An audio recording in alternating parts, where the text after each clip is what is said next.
Let us pray. Our Father which art in heaven. Our Father which art in heaven. Hallowed be thy name.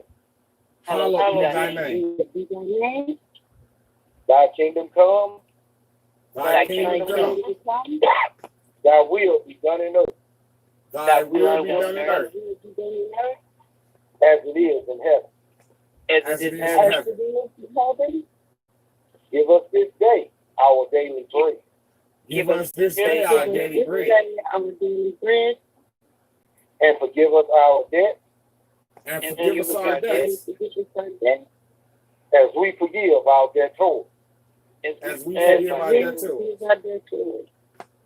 And lead us not into temptation. And lead us not into temptation. But deliver us from evil. But deliver us from evil. For thine is the kingdom. For thine is the kingdom. And the power. And And the power. And the glory. And the glory. Forever. Forever. These things we pray in Jesus' name. These things we pray in Jesus' name. The Holy One of Israel. The Holy One of Israel. The Mighty One of Jacob. The Mighty One of Jacob. The one true God. The one true God. And there is no other. And there is no other. Amen. Amen. Good evening, everyone. Okay. Praise the Lord. Good to hear from everybody.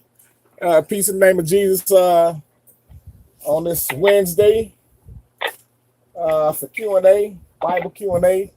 ICOJ Bible Q&A. Organize a little bit here. I'm Brother Nehemiah, and you have Brother Mark. He's on the phone. He's gonna be reading for me today. If you have any questions or comments, state your name, where you're calling from, and ask a question. I'll do the best I can. Lord willing, he'll allow me to answer your question. So with that said, any questions on the line? Any questions or comments? Any questions or comments?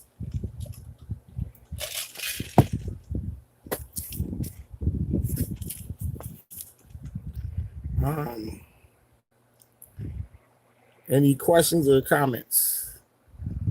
I think I got one on the Brother Willie, Sister Jennifer. Okay. The second one. I think I see her.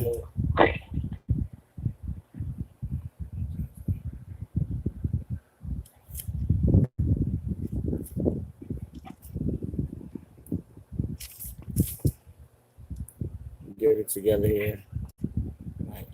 Okay, beautiful. Okay, I got it. We got some on the YouTube on YouTube here. It says, "Peace and blessings, Israel. I have a very important question. How will salvation be for Gentiles, knowing Israel got dibs? Knowing Israel got dibs, how would we could look at that all the way from the beginning. I mean, like all the way in Acts, when the Gentiles first started coming in. I mean, it's it's pretty much the same way. I mean, you have Israelites right now that don't even know they Israel. They don't even know they Israel. They don't even know the things, like the book said, that the things that God has prepared for them that love Him. They don't know any of that. You have, just like you have Gentiles out here, they don't know, what the Lord got for Israel. And he started with the Jew first, then the Gentile. Because God is the God of all people. He said, "My house shall be a house for my house shall be a house of prayer for all people." But again, we know he starts with Israel first. But let's look at this. Let's look at Acts chapter 10. Acts chapter 10. Because the question is, how the Gentiles gonna act when they find out that that Israel, how will salvation be for the Gentiles, knowing Israel got dibs, and if they they'll be just like Cornelius was, if they, because by the time I got this fan blowing here. Hold on a second.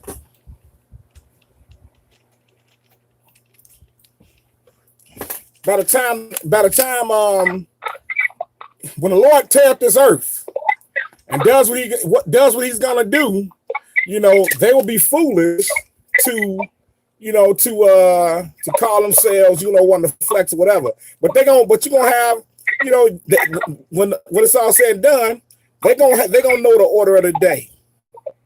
They're gonna know the order of the day, and that's what the Lord's gonna do for Israel. And they got to fall in line with Israel, just like Cornelius here. Acts chapter 10, and pick it up at verse 1. Acts 10 and verse 1. We're gonna skip around a little bit. Go ahead, Brother Mark. There was a certain man in Caesarea called Cornelius, a centurion of the band called the Italian band, a devout man, and one that feared God with all his power, which gave much alms to the people and prayed to God always. He saw the vision evidently about the ninth hour of the day, an angel of God come in to him, saying unto him, Cornelius. And when he looked on him, he was afraid and said, What is it, Lord? And he said unto him, Thy prayers and thine alms are come up for a memorial before God. And now send men to Joppa and call for one Simon, whose surname is Peter. He lodged with one Simon, a tanner, whose house is by the seaside. He should tell thee what thou oughtest to do. So now we see here that the angel, like Cornelius, he was seeking the Lord, and he had a vision, and the angel could have told him himself. But what did the angel do? He pointed him to an Israelite. He pointed him to Peter. He pointed him out to Peter. Now he could have been like, "Oh, you could have told me yourself." No, he humbled himself, just like you have to have Gentiles when the Lord returns. It's a lot of interference. I don't know what that is. It's some if y'all can mute y'all phone line, it's like a distortion. But see if I can. Let's see. Okay, yeah, that's perfect. Okay, so now you're gonna have on my phone. You're gonna have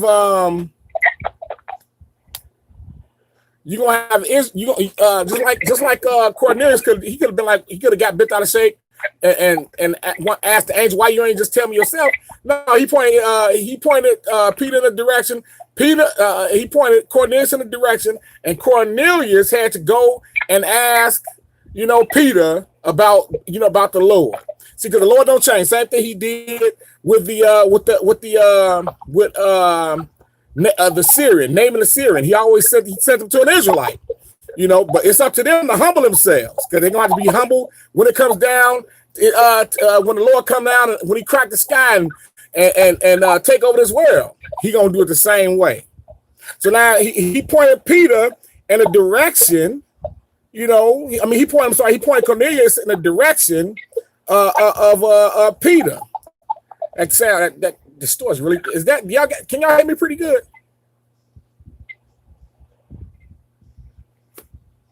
I can hear you, but I hear that distortion too. Yeah, I think it's coming from YouTube, brother Nehemiah. Is it? You know what? Let's see.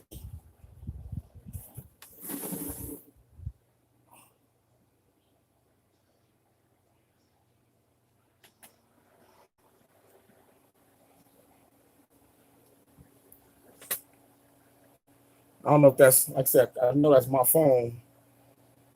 That's a lot better, though. Yeah. I had that fan blowing. I'm sorry, that was me. Yeah. So. Okay. So.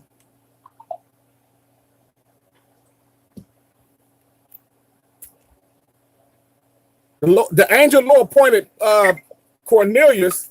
You know, I might have to, you know, let me see if I can call back because this, I think I got a bad connection. No, you sound the same right now, nigga, Mike. Okay. And so now, so he pointed Peter in the direction. Now pointed Cornelius in the direction. Cornelius had to go and he had to humble himself, go and find out what the Lord had to say, but he had to find out through Peter.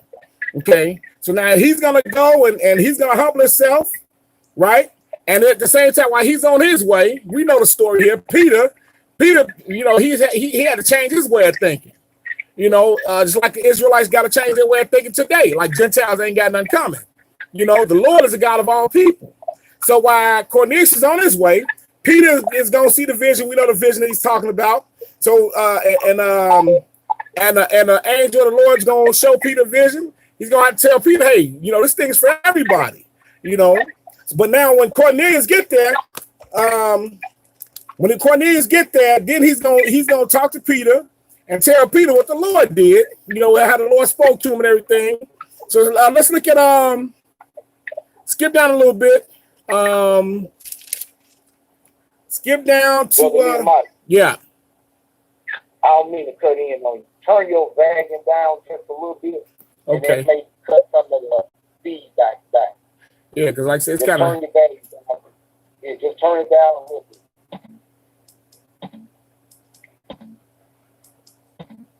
okay. Is that better? That's it right there, bro. That's it. Okay, yeah. I'm calling myself trying something new with the speaker because I couldn't hardly hear with my phone one time. So I No got problem. Yeah, it was that for your feedback from your phone being up so loud. okay. Yeah, because I got some. Oh, you sound perfect. You sound perfect now, bro. Okay, praise the Lord. Okay, so now Cornelius he's gonna get there, and he's gonna get there and watch what he do. Watch what he do when he get there. When he get to Peter. Now, let's look at pick it up at verse. We in Acts chapter 10, and we have verse 23. Because the question is, how are the Gentiles gonna act when they find out Israel got dibs? You know, they're gonna have to act the same way that Cornelius acted here. You know, pick it up at verse. Skip down to Acts chapter 10. We Acts chapter 10 and pick it up at verse 22. Because now Cornelius done made it to Peter. The Lord had to work on Peter so he could change his mind, just like he had to work on Cornelius and work on Cornelius. He had to prepare Peter. Acts 10 and pick it up at verse 22. And they said, Cornelius, the centurion, a just man, and one that fears God, and of a good report among all the nation of the Jews, was warned from God by an holy angel to send for thee into his house and to hear words of thee. Then called he them meeting and enlarged them. And on the morrow, Peter went away with them, and certain brethren from Joppa accompanied him. And the morrow they entered into Caesarea, and Cornelius waited for them, and he called together his kinsmen and near friends. So now he called together. So Cornelius, he got all his people together. Go ahead, verse 25. And as Peter was coming in, Cornelius met him and fell down at his feet and worshipped him. But Peter took him up, saying, "Stand up. I myself also am a man." So now Cornelius, you see what happened? Cornelius, that's his way. He humbled himself. I really gotta get this noise. This noise is driving me up the wall. I'm sorry, y'all. I am really sorry. I don't know what that background noise is. I don't have a clue. But it is so Hold on, distracting. Nehemiah. Let me see if this my air conditioner making this noise. Let me turn it down.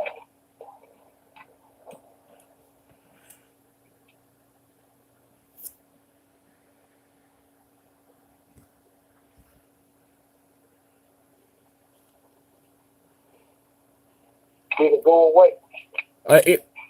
It happened. It's happening every time I talk. So evidently it's coming from my end. Hold on for a second. Let me try something. Take your time, bro. Line muted. Can y'all hear me pretty good now? Can you hear me?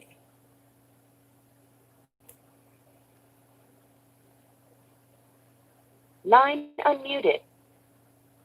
Okay, were y'all able to hear me for a second when I was asking the question? If you could hear me, Brother Mark. Yeah.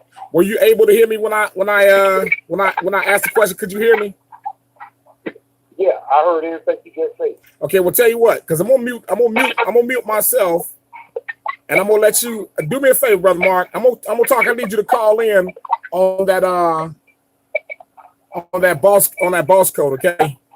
Because we got, I think, Okay, yeah. So that way we can both be reading, and we'll just unmute the line, okay? So I'm gonna. Okay, I'm under that the thing you told me always dial in under with the other 4 numbers. Okay. All right. Give me a second here. Go ahead, take time, bro. So I'm trying to get rid of that distorted. It's like, I'm gonna call. Let me hang up and I'm gonna call back in. Okay. Okay, no problem.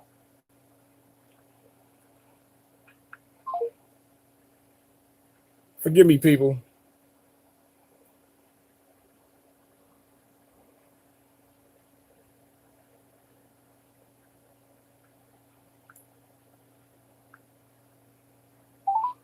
Welcome to Join Me.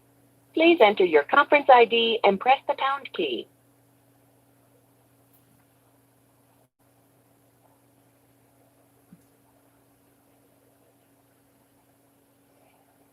You will now be placed into the conference. Okay.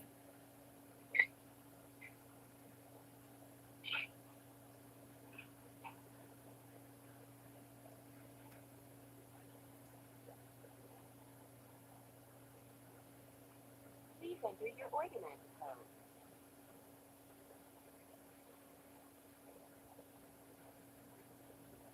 You are now an organizer. Okay. Can y'all hear me pretty good now? Yeah, I hear you fine, bro. Okay. I don't know what this is. You sound a whole lot better, though. Okay. If worst comes to worst, I'm just gonna disconnect this speaker. I'm just be done with it. Okay. All right. Verse 22. Okay. So now he's on his way. Cornelius is on his way, and so now he's on his way. He's gonna meet Peter, and when he gets to Peter, he's gonna bow down to Peter. And pay attention to what he says here. Pick up verse 24 again. And the morrow after they entered into Caesarea, and Cornelius waited for them, and had called together his kinsmen and their friends. And as Peter was coming in, Cornelius met him and fell down and saying, "Stand up, I myself also am a man." So now Peter told him, he said, "Stand up, for I also am a man." So now Peter could have took off and be like, "Yeah, kiss my ring," like these Israelites doing today. Yeah, you gonna bow down? No, he ain't do all that. Peter had to change his mind, just like the Gentiles gonna have to change their mind. They have to change their mind. Same way. See, because again, God don't change. The same way, like I gave the example of Naaman the Syrian. Naaman, he had to humble himself to the order of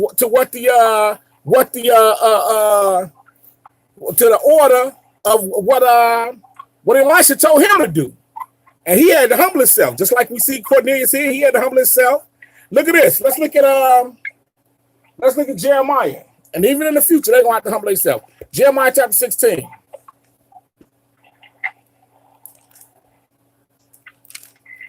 Jeremiah chapter 16.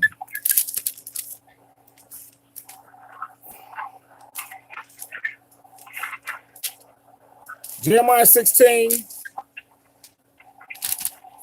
and pick it up at verse Jeremiah 16, and pick it up at verse Verse 19, Jeremiah 16 and 19. O Lord, my strength and my fortress and my refuge in the day of affliction. The Gentiles shall come unto thee from the ends of the earth and shall say, surely our fathers have inherited lies, vanity, and things wherein there is no profit. So they're going to have to they're going to have to humble themselves all the way in the future. See, it's clear, but this is going to have to be the order of the days. It's like Israel is going to have to be humble and not mistreat the Gentiles when they come in. You know, they're going to have to do the same thing. You know, as far as be humble, have a humble spirit, and by then Israel gonna have a humble spirit, because hey, if you don't, the Lord gonna deal with you. He gonna deal with you. But again, by this time here we read, it talks about, oh Lord, my strength and my fortress and my refuge in the day of affliction. He said, the Gentiles shall come unto thee from the ends of the earth and shall say, surely our fathers have inherited lies. They're gonna have to come to the grips and say, hey, we've been lied to by our forefathers. We've been lied to. You know, they thought they thought this people that they was messing over, and you know what, was nobody from nowhere. You know, they thought there was nobody from nowhere, and they're gonna figure it out. They're gonna figure it out. He said, surely our fathers have inherited lies and vanity and things where there is no profit. So they're gonna have to figure it out. They're gonna have to figure it out. So that's what's gonna happen when the Gentiles find out that Israel got dibs, like the brothers say. So hopefully that helps somebody out. I'm struggling over here with this, whatever this is. I had to turn the speaker off, and it still sounds like I got some distortion going on here. I don't know what that is, but let's see. Any other questions or comments online? I hope that answered your question. What do you call it? So Catfish Master 909. So hopefully that answers your question. I'm struggling with this. Okay. All right. Okay. Any other questions or comments online? Any other questions or comments?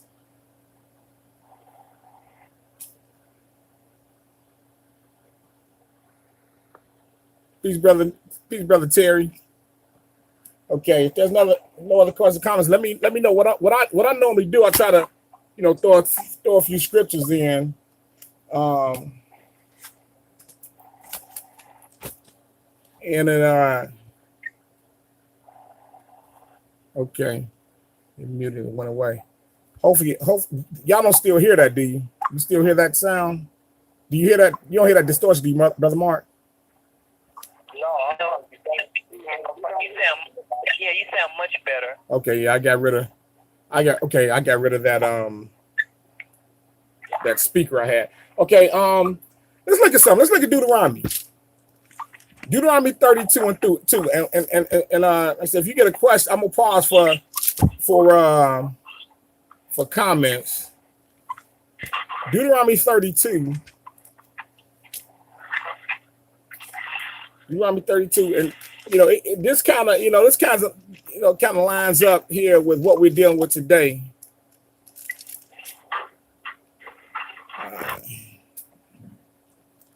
Deuteronomy 32, and pick it up at verse 39. We forget, and like we got a lot of people, that's in, like, they're in the streets tearing up, which is the, people say, well, they tearing up their own property, they tearing up this, they tearing up that. But then when you think, if you're a slave, do you really own anything? And I'm not, and this is not me giving credence to what they do, but you a slave, and you out there tearing up, you don't really own nothing, you don't really own anything, and of course we, it's our fault, that we in this condition, But and we know we cursed, but it still don't erase the fact you still gotta be angry, and anger, works in different people different ways. With us, I don't know why we always tap our own stuff. Well, tap our neighborhoods where we gotta live at, basically, But we forget in our anger, who's in control of everything, and that mindset is the mindset that's gonna keep us when we understand what the Lord is doing. This thing keeps happening on and on and on. It's like a vicious cycle, and it don't never change. It don't never change. Deuteronomy 32 and pick it up at verse 39. Deuteronomy 32 and pick it up at verse 39 and read. See now that even I, am He, and there is no God with me. I kill and I make alive. He said, I kill. He said, I kill and I make alive. Just like even in the in the pandemic. See, we tend to forget. We forget a lot of things. Even in this pandemic, because it's like a whirlwind of stuff going on right now. We got riots. We got pestilence. This is and it's only gonna get worse. But we got to keep in mind who's allowing these things to happen. And that's what should give us some measure of peace, as long as we understand what the Lord is doing. Hey, stuff still, we're gonna be in the midst of drama and stuff like that, but we know who's pushing the buttons on things. And we know who will keep us in perfect peace as long as we keep our mind stayed on him. He said, see now, I am He. There is no God with me. I kill, I make alive. Go ahead. I wound and I heal. Neither is there any that can deliver out of my hand. He said, neither is there any that can deliver out of my hands. Ain't nobody gonna deliver you. Can't nobody help you if you sin against the Lord. We've had so many movements in times past. We've had so many movements, and considering all the movements that we've had, we've marched, like especially way back, like with the Marcus Garvey movement. I always point to that. That was a huge movement. They had money, they had bought ships, they had bought, they had all this stuff. And what happened at the end of that movement? What happened? Marcus Garvey ended up deported, and all that stuff that they did didn't mean nothing. Same thing with when Islam started becoming more and more popular over here with Elijah Muhammad and Malcolm X. That was a huge movement. But if you look at it now, it's not as huge as it was. Because the Lord ain't gonna let you out of your condition, your predicament until you acknowledge Him. He ain't gonna do it until you acknowledge Him. And you skip all the way down to what we dealing with now. Hey, all those things happen, and the Lord, He's the one. He wants you to see that He's in control. Because we sin the same. We deal with the same soup warmed over and over. And what should anger you is that we still suffering, and people still refuse. They still refuse to do what the Lord told them to do, which is fear Him and keep His commandments, which is repent. Let's look at Isaiah 45. He's gonna say it again. We gotta recognize who's doing it, and again, I'm trying to train my thoughts now. We all trying to train ourselves, but I'm trying my best to not get bent out of shape over things so quick. I'm a work in progress like everybody else, But I'm trying to train myself. Whereas if I get into a situation, instead of reacting, I say, Lord, what am I going to do now? Lord, what you want me to do? Lord, okay, Lord. Same way, because we got to pay attention and start learning how to recognize when the Lord is speaking and pause for the cause. We got to learn how to do that. But anyway, Isaiah 45.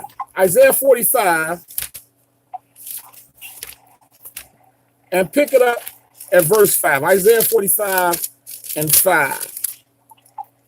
Isaiah 45 and pick it up at verse 5. Go ahead and read it when you get there, Brother Mark. I am the Lord, and there is none else. There is no God beside me. I girded thee, though thou hast not known me.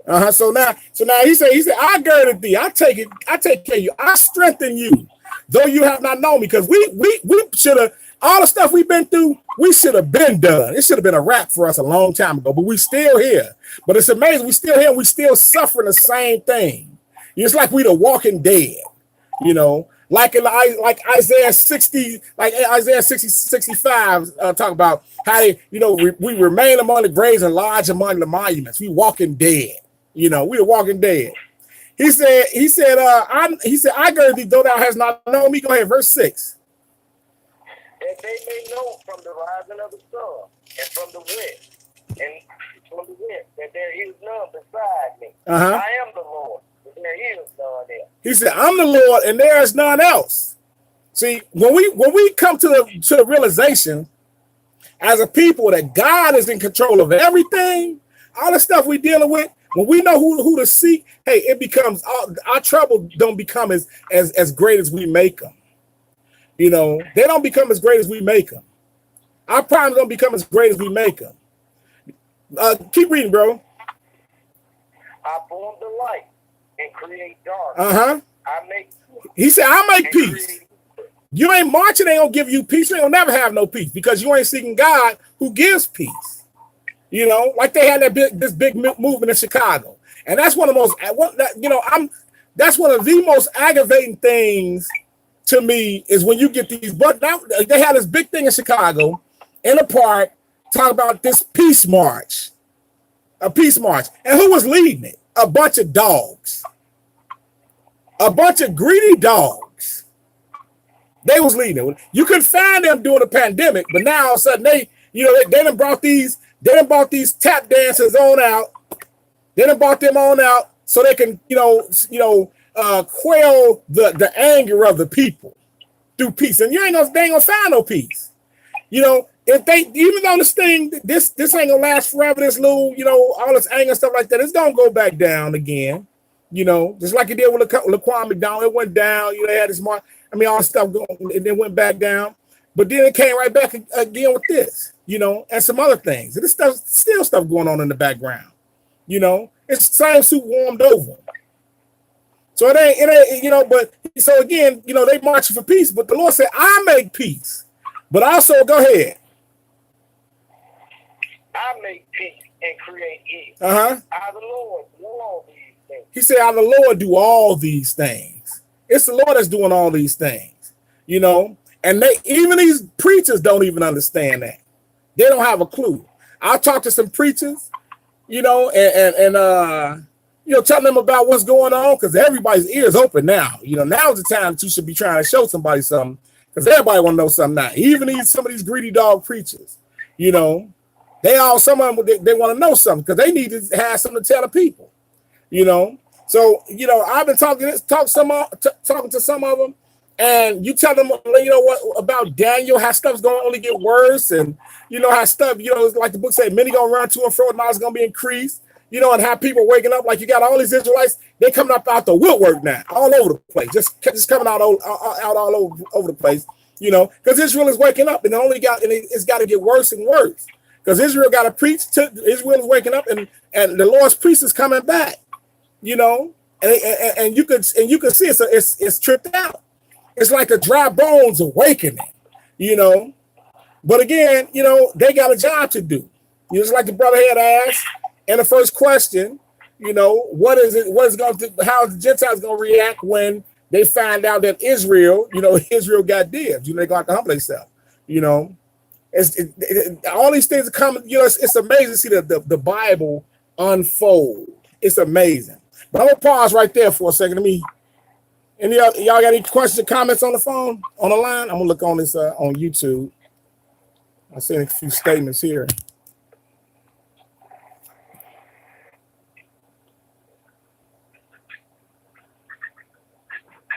Okay.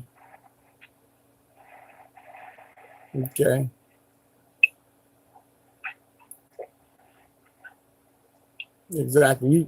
We reap what we sow. Exactly. Yeah. So, any questions online? Any comments? Any questions? Comments on the phone line? I have a question. Okay. Can you state your name? Where you calling from? Sister Patricia, I'm from Lafayette, Indiana. Okay, Patricia from Lafayette. Okay. How you doing, Sister Patricia from Lafayette? All is well. Praise the Lord. Okay. Your question? My question is in Job 33, verse 25 and verse 30. Job 33, verse 25. And verse 30. Okay, Job 33. Yeah, Job 33, verse 25 and verse 30.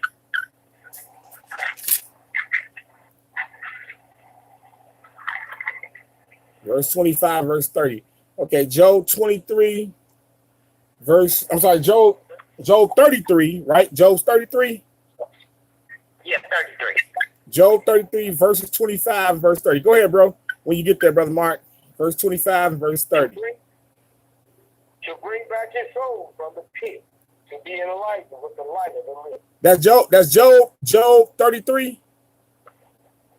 Yeah, Job 33, verse 25 and verse 30. 25 and 30? Yeah, uh-huh. Yeah. You want me to start at 25 first? Yeah, verse 25 first, uh-huh. His flesh shall be being a child. He shall return to the days of his youth. Okay. Pick it up, verse 30. Down to 30. Yeah.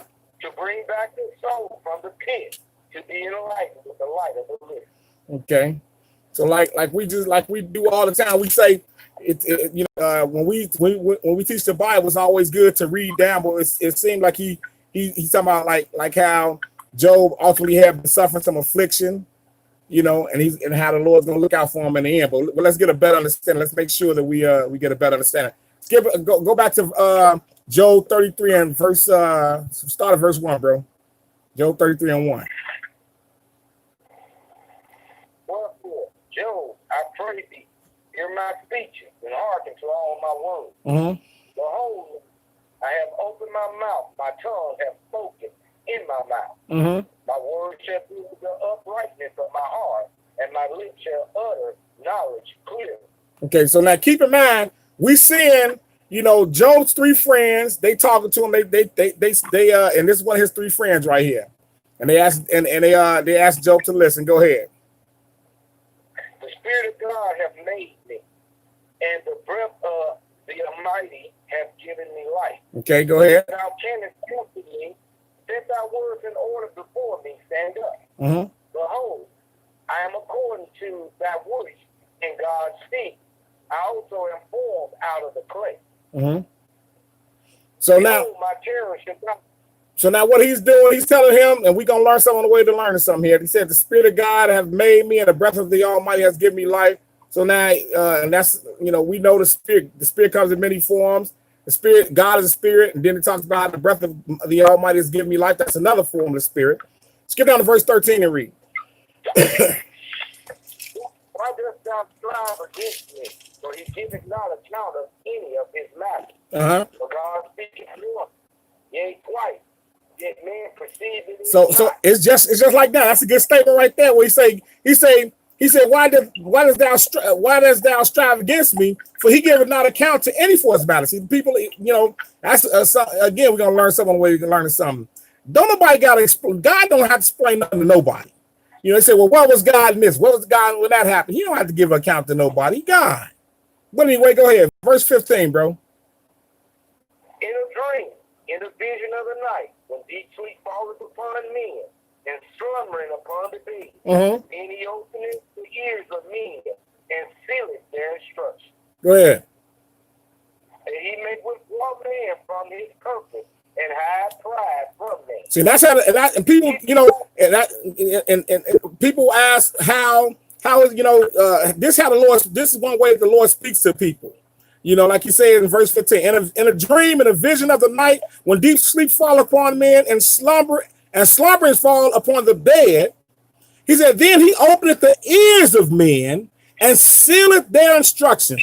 See, that's when the Lord, that's when the Lord be dealing with people, with mankind too. Have you ever woke up, you be like, man, and you just like you got a clear thought of, I'm gonna do such and such. When you seek the Lord, hey, that's how stuff happens. And that's how the Lord speaks to you. But go ahead, keep going. He keepeth back his soul from the pit, and his life from perishing by the sword. Uh-huh.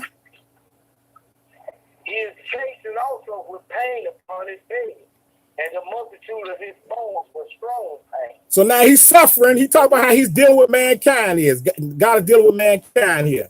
So he said he is chasing also with pain upon his bed, and the multitude of his bones with strong pain. So he's just like Job is going through things, man. All mankind, we all got to go through some stuff, because ultimately we gonna die. Go ahead, verse 20. So that his life abhorrent bread, and his soul dainty meat. Uh-huh. His flesh is consumed away, that he cannot be seen, and his bones that was not seen dig out.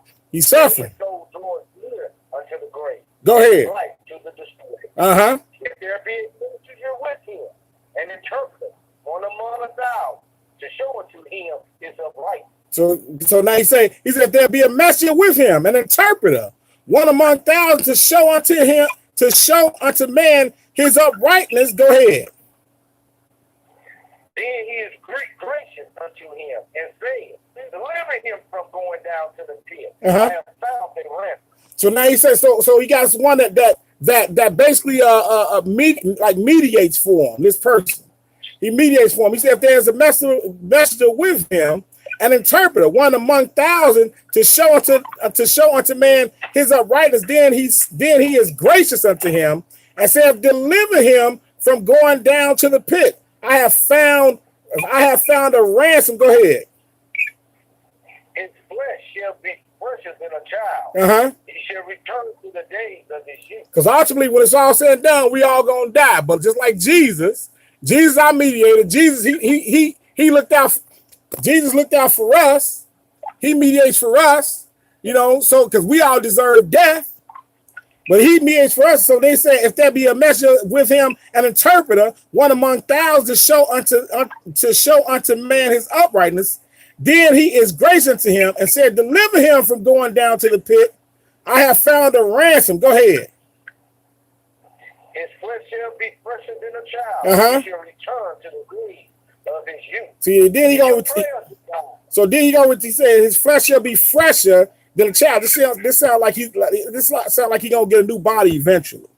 His flesh shall be fresher than a child's. He shall return to the days of his youth. Go ahead. He shall pray unto God, and he will be favorable unto him. And he shall see his face with joy. He will in his right. So now he shall pray unto God, and he will be found favorable unto him. He shall see his face with joy, for he will render unto man his righteousness. Go ahead. He looketh upon men, and in anything I have sinned and preferred that which was right, and it profit me not. He will deliver his soul from going into the pit, and his life shall be the light. So you talking about? So it sounds to me. This was sound like to me. It's like he's talking about. Hey, Job's gonna die eventually. We understand. He understand that. But he's talking about one that's gonna advocate for him. And ultimately he gonna be delivered. He gonna be delivered in the last day. That's what it sounds like to me. That's what it's saying. But go ahead. He will deliver his soul from going into the pit, and his life shall see the light. Lo, all these things worketh God oftentimes with me to bring back his soul from the pit, to be enlightened with the light of the living. To be enlightened with the light of the living. Okay, go. Okay, so he said to bring back his soul from the pit and being enlightened with the light of the living. So that's what it sounds like to me. It sounds like he's talking about one that's going to advocate for him, and deliver him when it's all said and done, and deliver him from the pit, help him from ultimately, because we all going to die eventually. We all got death coming. It's like Job here. We talking about one that's going to advocate for Job. Read verse 31, bro.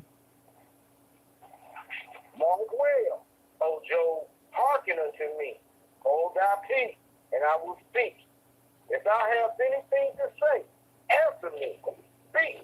God is God to testify to you. If not, hearken unto me. Hold thou peace, and I shall say, he will. Yeah. But that's what it sounds. That's like what it sounds like here. It's like an advocate. Speaking of an advocator here in verse 23, the one is going to pray for him and look out for and pray, basically mediate for him when because he like Job is suffering. He's going through some stuff and ultimately look like he's going to die. We say so in verse 23. He say, if there be a messenger with him, an interpreter, one among 1,000, to show unto man his uprightness, then he is gracious unto him and said, deliver him from going down to the pit. Somebody's going to advocate for him. And I have found a ransom, just like Jesus was a ransom for us. You know, it's like we know he's our atonement. You know, one as an advocator. You know, while he's suffering and stuff like that, somebody's going to speak for him. You know, somebody's going to advocate for him while he's going through his going through those hard times he's dealing with. Okay. Okay. Thank you very much. Okay. I'm gonna write that down. Okay, I hope that you got some understanding in Jesus' name. Yeah, I did. Praise the Lord. I got some questions on I got some questions online here.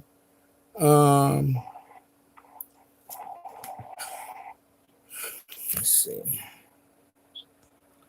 It says Rude yet right. Says Shalom. I have a question. Are the Gentiles in the New Testament scattered? Are the Gentiles in the New Testament scattered Israelites in Gentiles' land? Can you explain John chapter 7? John chapter 7 and 35, and Romans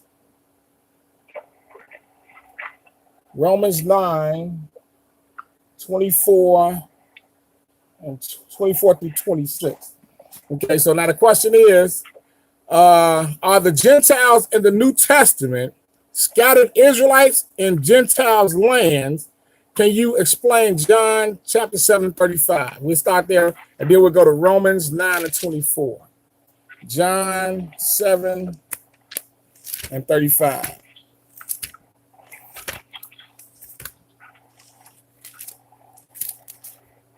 John 7 and 35. John 7 and 35. John 7. John 7 and 35. Okay. All right. John 7 and 35. 7 and 35. Okay. Go ahead, bro. John 7 and 35. When you get there, Brother Mark. Then said the Jews among themselves, whither will he go? If we shall not find him, will he go up to disperse among the Gentiles and teach the Gentiles? Okay, so let's go. So now they the Pharisees and the Sadducees, they murmuring here, talking, and Jesus gave them he told them, let's get back a little bit, skip back to John 7 and pick it up at verse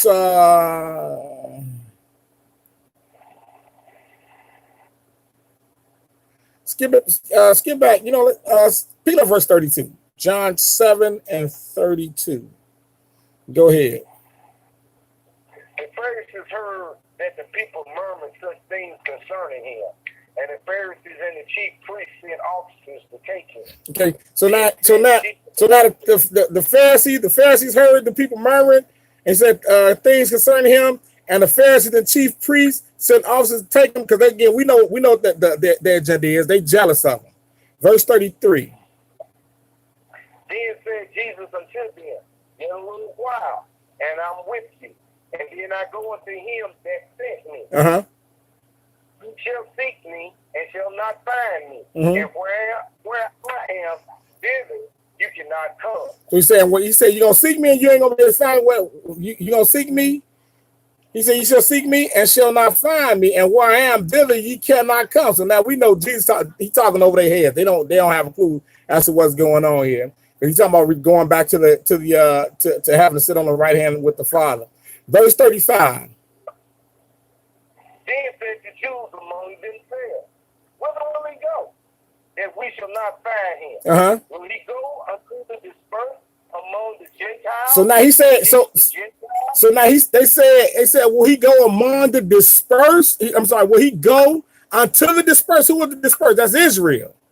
He said among the Gentiles, because Israel's like we here, we are among the Gentiles. You had, when we get taught, hey, there's some overflow going on, but they probably end up teaching he probably teaches the Gentiles. But in this case, now they not these Gentiles. Now Israel, they aren't Gentiles. We already know what a Gentile is. Even though sometimes Israel consider themselves as Gentiles, no, they're not Gentiles. But we gonna put some scriptures with it. Let's look at now we're gonna look at Romans, because he mentioned Romans 9. Romans 9 and 24. Romans 9 and 24. Romans 9 and 24. Then we can go back to Acts, just like we saw. We're gonna go to Acts after this. Romans 9 and verse 24. Romans 9 and 24. Okay, go ahead. Romans 9 and 24. Go ahead, bro. Even us, whom he hath called not of the Jews only, but also of the Gentiles. Right. So now he said, because so we got. Oh yeah, I'm sorry. Go ahead, bro. I'm sorry. You're right. Go ahead. 26. Start back at 24. Even us, whom he hath called not of the Jews only, but also of the Gentiles. And he says also in Osee, I will call them my people, which was not my people, and here beloved, which was not beloved. And it shall come to pass that in the place where it was said unto them, ye are not my people, there shall they be called the children of the living God. Right. Okay, so we know, again, we know Israel, as far as we know, that these aren't Gentiles. We know Israel aren't, you have Israelites that consider themselves Gentiles. We know Israel aren't, those are not Gentiles. As far as that he's talking about here, we know that it says even us who have called, whom he has called, not of the Jews only, because it's a clear distinction here, but also of the Gentiles. Right now, let's go all the way back. Let's go back. He said, verse 25. He said, as he says also in, and if I'm not mistaken, it's Hosea. I think it's Hosea. I'll make sure. He said, I will call them my people, which were not my people, and her beloved, which was not my beloved. And it said, verse 26, he said, and it shall come to pass that in the place where it was said to them, ye are not my people, there shall ye be called the children of the living God. So let's go back. Let's look at something real quick. Let's go back to Acts like we were earlier. Acts chapter 10. Because the Lord, he had, again, the God is a God of all people, and you got Israelites, they don't want nothing to do with Gentiles as far as, them having some understanding of the word. See, and that's the Lord, he don't, we forget God created the Gentiles too. Hold on for a second.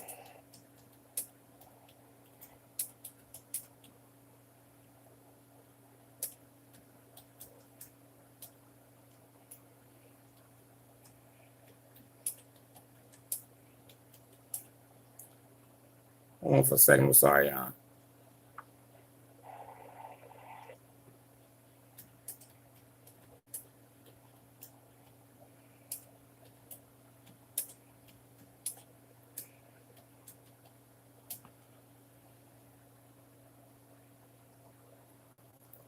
Acts chapter 10. Well, I'm looking for this one scripture. Acts chapter 10. Acts 10, and pick it up. Let me see. Wait a minute. You know, as a matter of fact.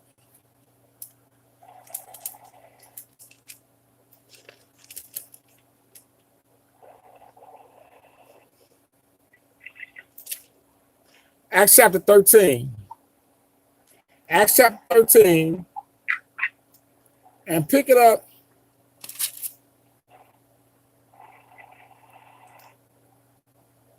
Pick it up at verse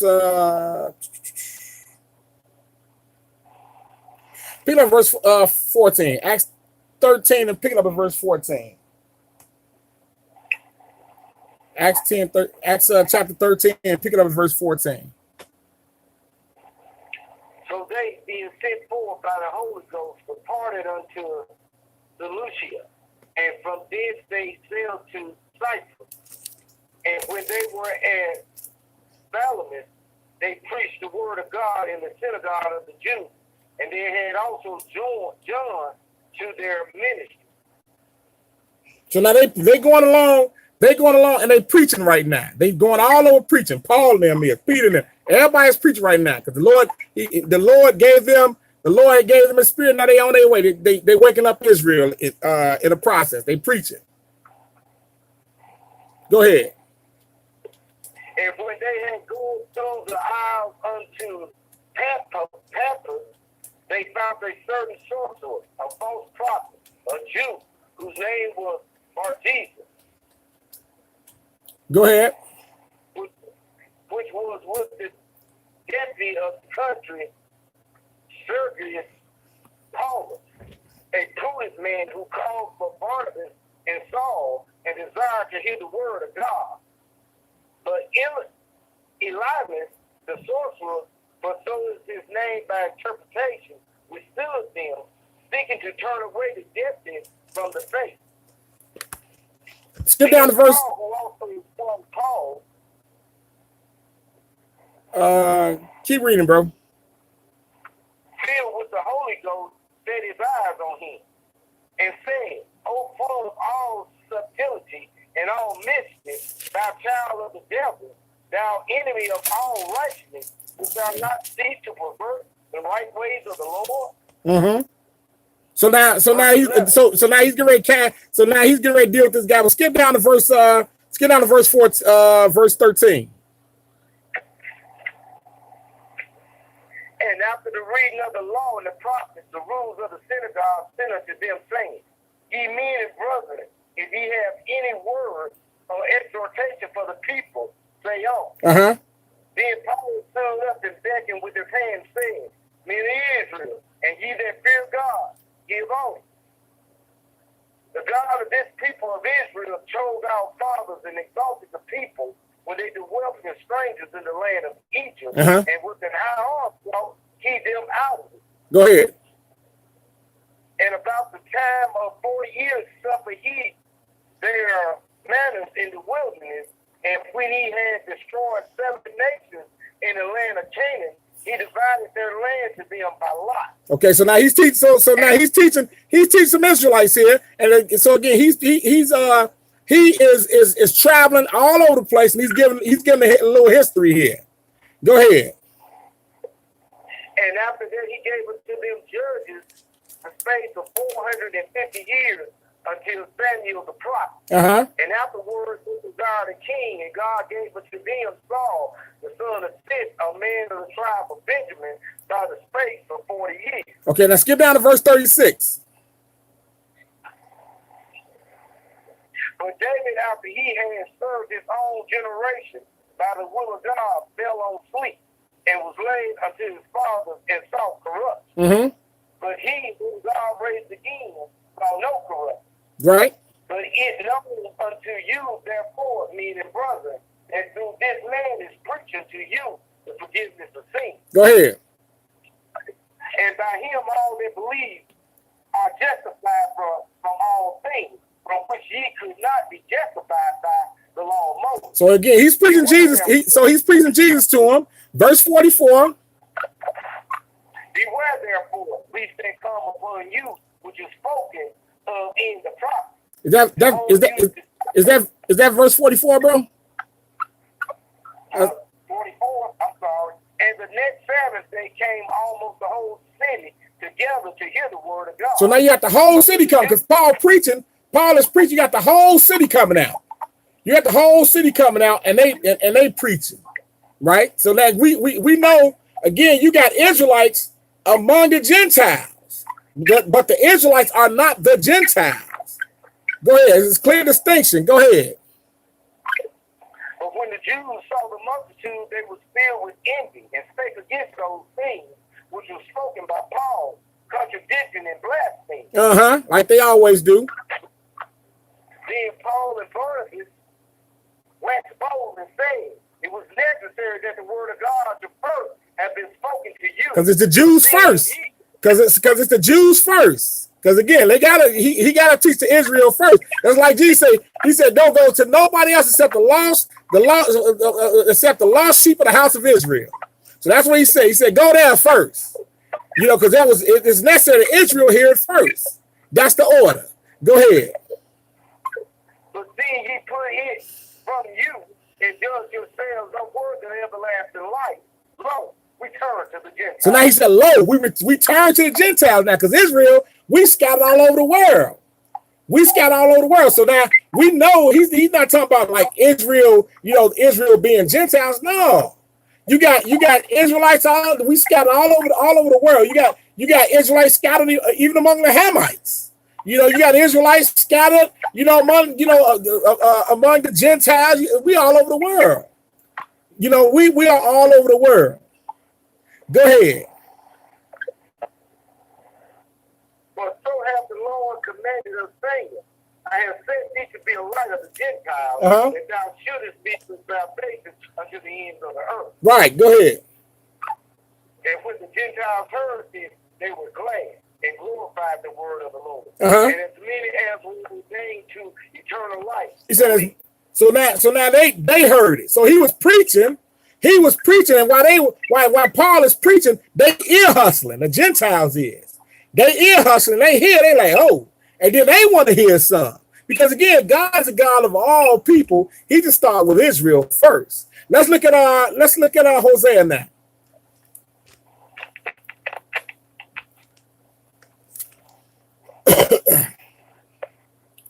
Back up to Hosea, and we're gonna read that scripture he mentioned. Hosea, I think it's in chapter 2. Hosea chapter 2. Hosea chapter 2.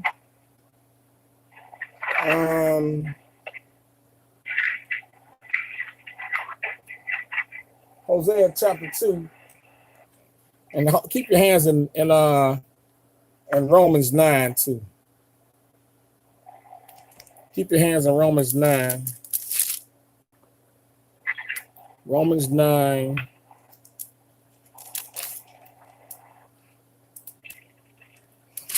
He says verse 24. Keep a mark in there. We'll come back to here. Romans 9 and 24. Romans 9, 24. So go ahead and pick it up at Hosea. Pick it up at Hosea chapter 2 and verse 23.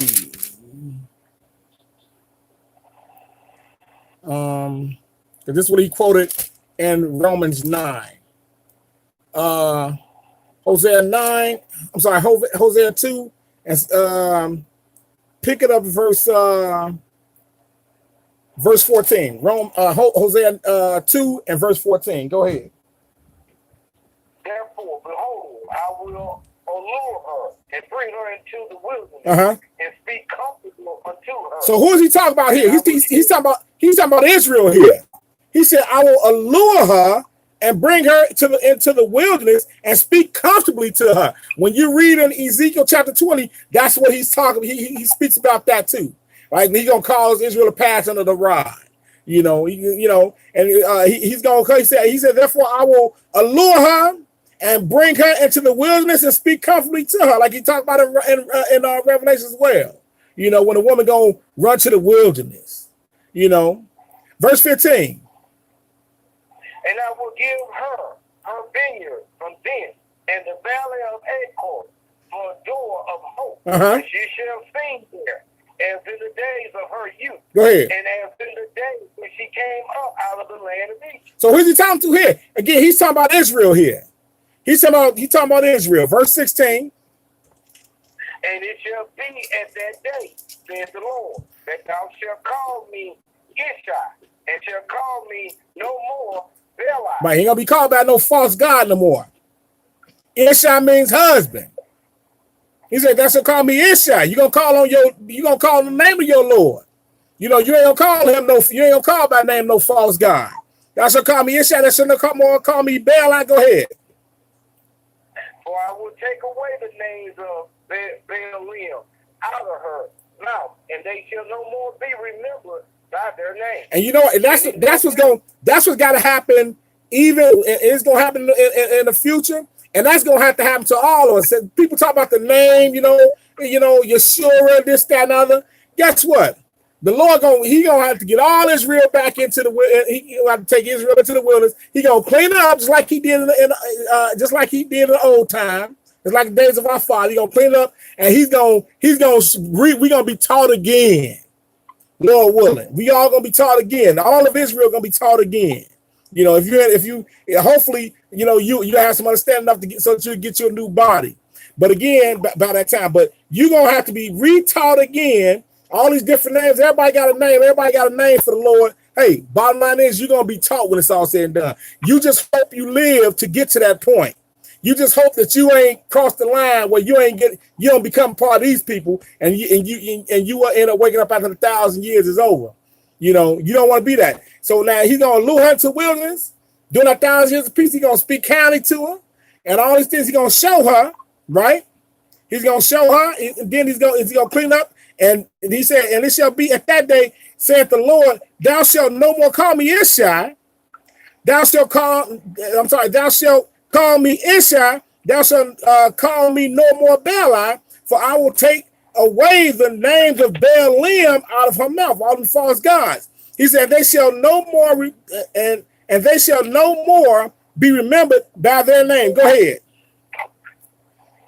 And in that day will I make a covenant for them with the beasts of the field, and with the fowls of heaven, and with the creeping things of the ground. And I will break the bow and the sword and the battle out of the earth, and will make them to lie down safe. Go ahead.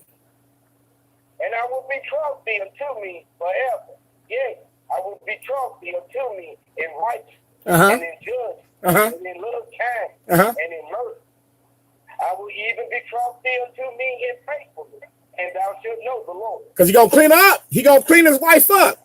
And again, this is Israel, but he ain't going to just kick the Gentile to the curb. Like you hear so many Israelites talk about, Israel, it's going to be Israel, going to be kissing my feet. They better hope they make it to that. They better hope that they make it into the land.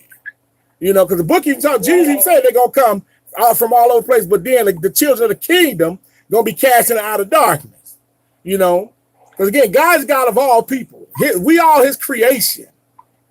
So he said, verse 20, he said, I will even betroth thee unto me in faithfulness, and thou shalt know the Lord.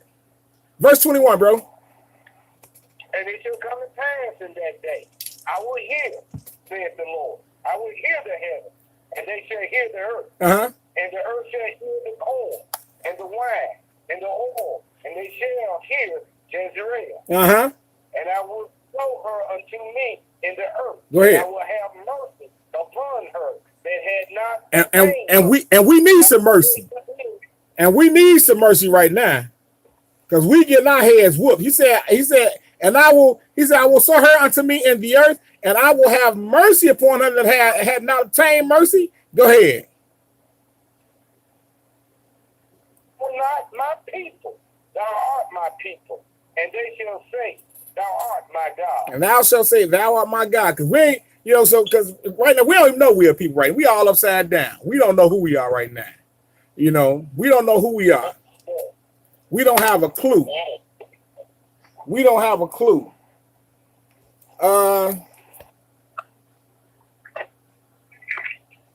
Let's look at Ezekiel. I showed this years ago, and we could go to we could. Well, let's go to Ezekiel.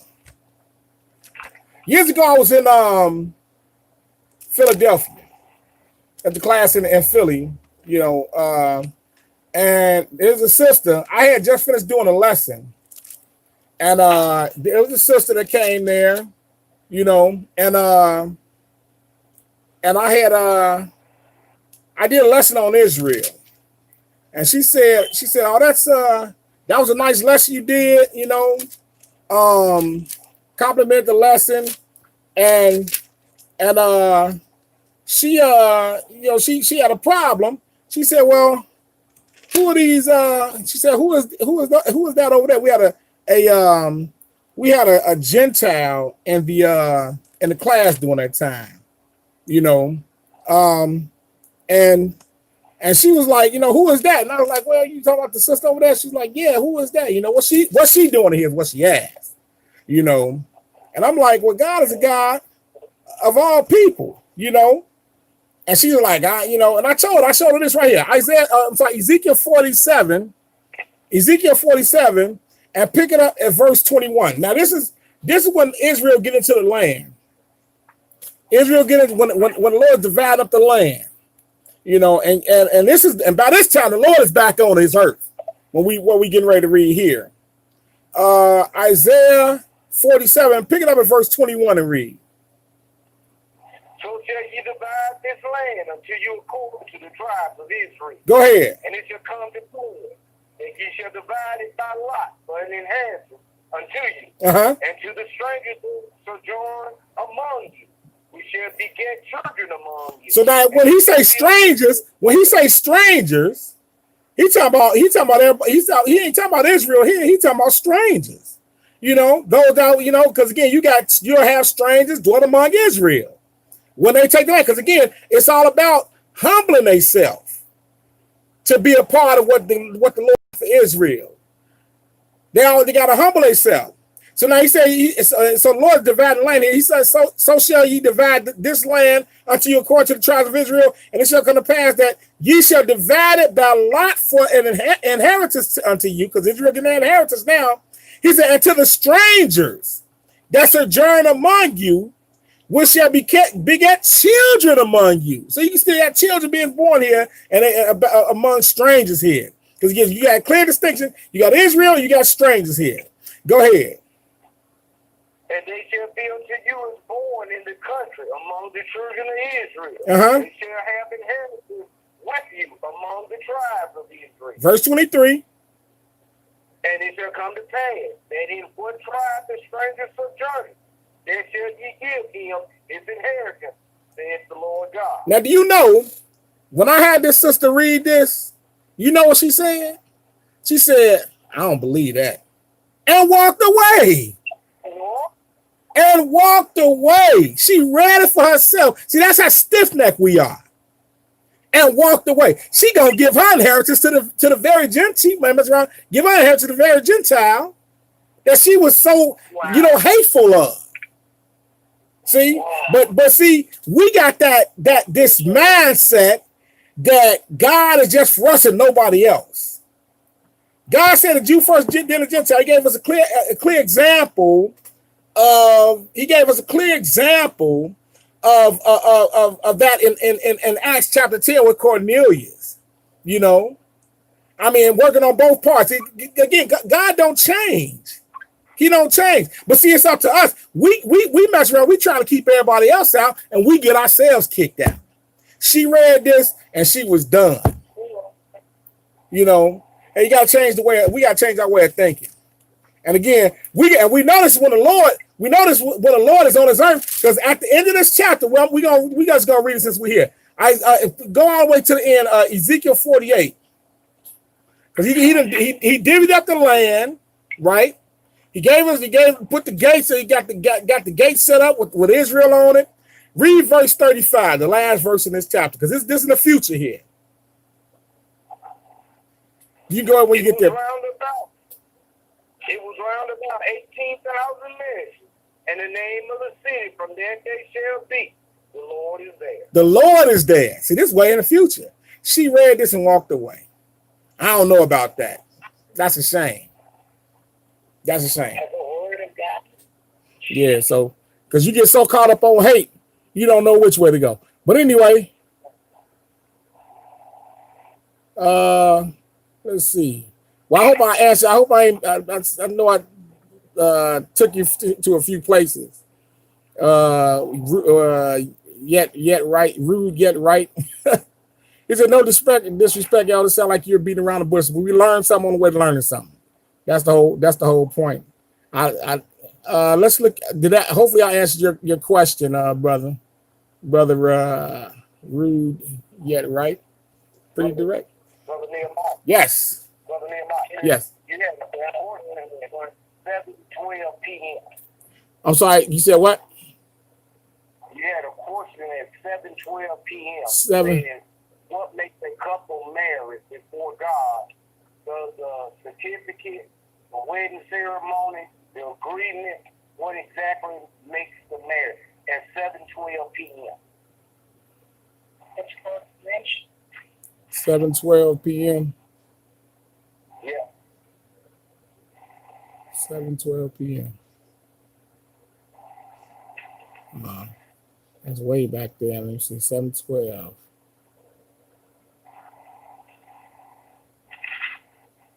Okay, peace. What makes a couple married before God? Does the certificate,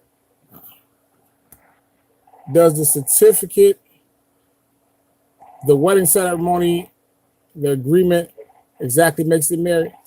All right, so what actually makes you married? Let's look at how the Lord did it. Ezekiel chapter 12. You know what? Better yet, let's go all the way back to Exodus. Because the certificate, and all that, yeah, you need that, But marriage, when we understand marriage, it's a covenant. Marriage is a covenant.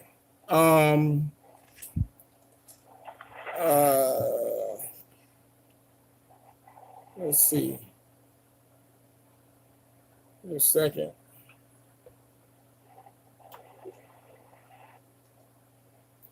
Marriage is a covenant.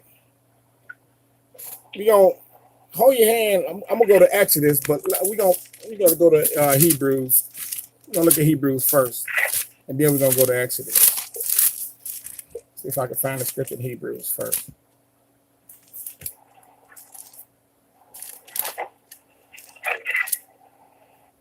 Hebrews.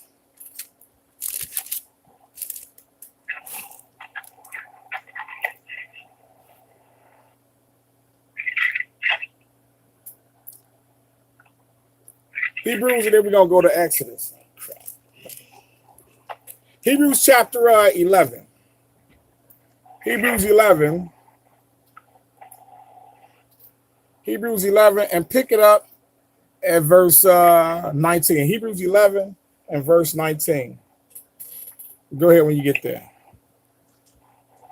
Account that God was able to raise him up even from the dead, from which also he received him in a figure. I'm sorry, Hebrews 9. Did I say Hebrews 9 or 11? I'm sorry, Hebrews 9. Hebrews 9 and verse 19.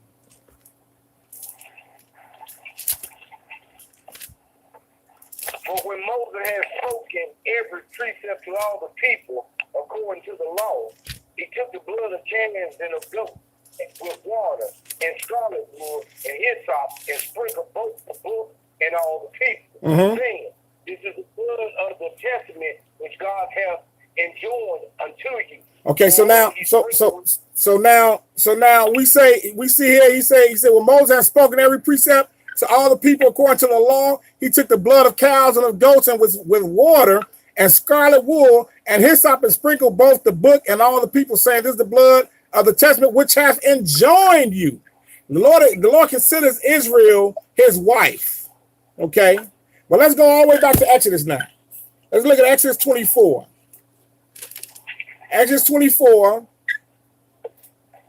and pick it up at verse 1. Exodus 24:1. So that now the Lord is the Lord gave Israel his laws, his commandments, right? And he gave it to Moses, who was the mediator.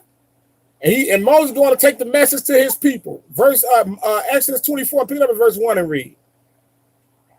And he said unto Moses, come up unto the Lord, thou and Aaron, Nadab and Abihu, and 70 of the elders of Israel, and worship ye afar off. He said, so now he tell them to come down. They going and to worship the Lord afar off. I'm sorry, go ahead, bro Mark. And Moses alone shall come near the Lord, but they shall not come nigh, neither shall the people go up with him. Go ahead. And Moses came and told the people all the words of the Lord, and all the judges, and all the people answered with one voice and said, all the words which the Lord hath said, will we do. So the Lord said, if you do this, this, and this, I'm going to do this, this, and this. Because that's what marriage is. It's a covenant between two people, right? The certificates and all that, you need that. I wouldn't tell nobody don't get the marriage license, because you got some treacherous people, that will straight up, use a woman and be like, yeah, I was never married to her, or vice versa for that matter. Now, but see, you need that so that you can claim you've been with a person, over 10 years, and in the law of this land, they recognize what they call common law marriage. That's what but that paper always helps. A marriage license always helps. So they got common law marriage. So but if you ain't, now you go to court after being with the person 10 years, you found out, he got kids, he got all these people, blood relatives. You're gonna have a hard time proving, that you was married to him. That's the purpose of a certificate. Marriage is a covenant. You make a covenant, you make an agreement before you get into that, right? You make an agreement, then you decide to get married. Hey, let's get, I love you too. Hey, let's get married. Okay.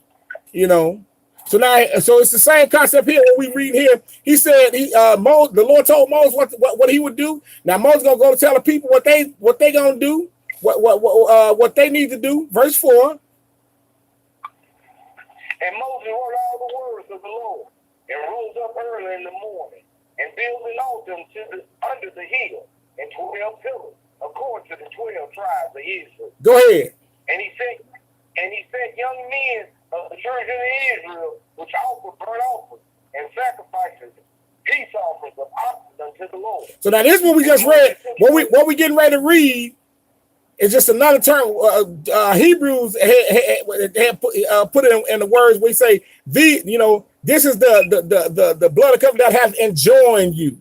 They were married. He said, young men and the children of Israel, which offer burnt offerings and sacrifice peace offerings and oxen unto the Lord. And Moses took half of the blood and put in basins, and half the blood he sprinkled on the altar. Go ahead.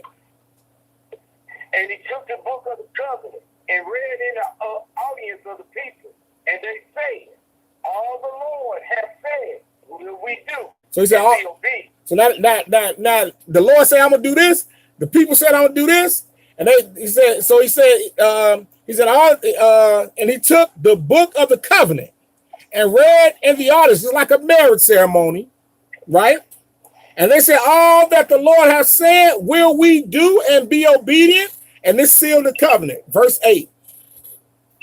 And Moses took the blood and sprinkled it on the people and said, behold, the blood of the covenant, which the Lord hath made with you concerning all these words. Right. So now, and like I said, when we read in Hebrews, he said, this is the blood. This is well. Let's read it again. Go back to Hebrews now. Go back to Hebrews. Back to Hebrews, and we're going to read verse 19. Hebrews 9 and 19 again. Hebrews 9 and 19.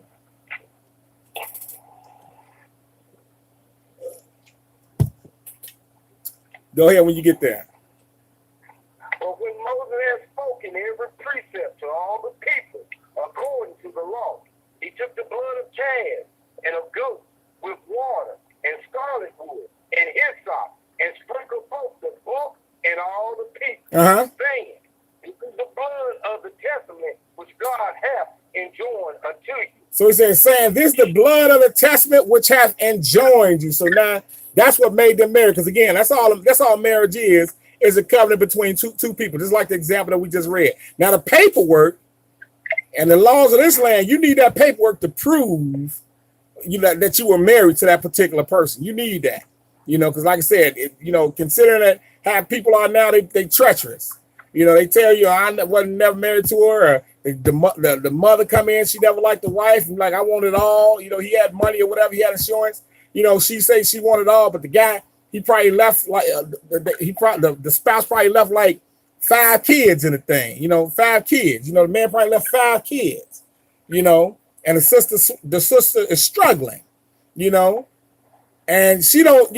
And I tell you, as a matter of fact, like that's what happened to my grandmother.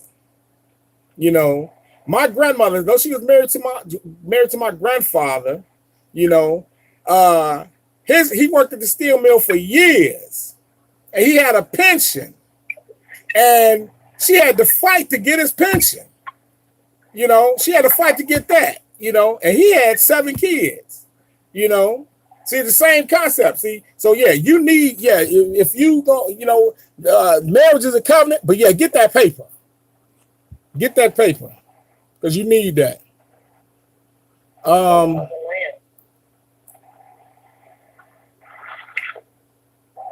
Okay.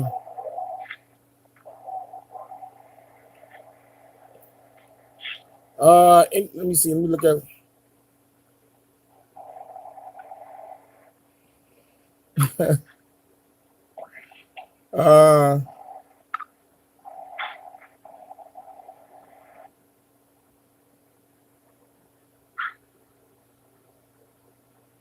Any comments on the phone?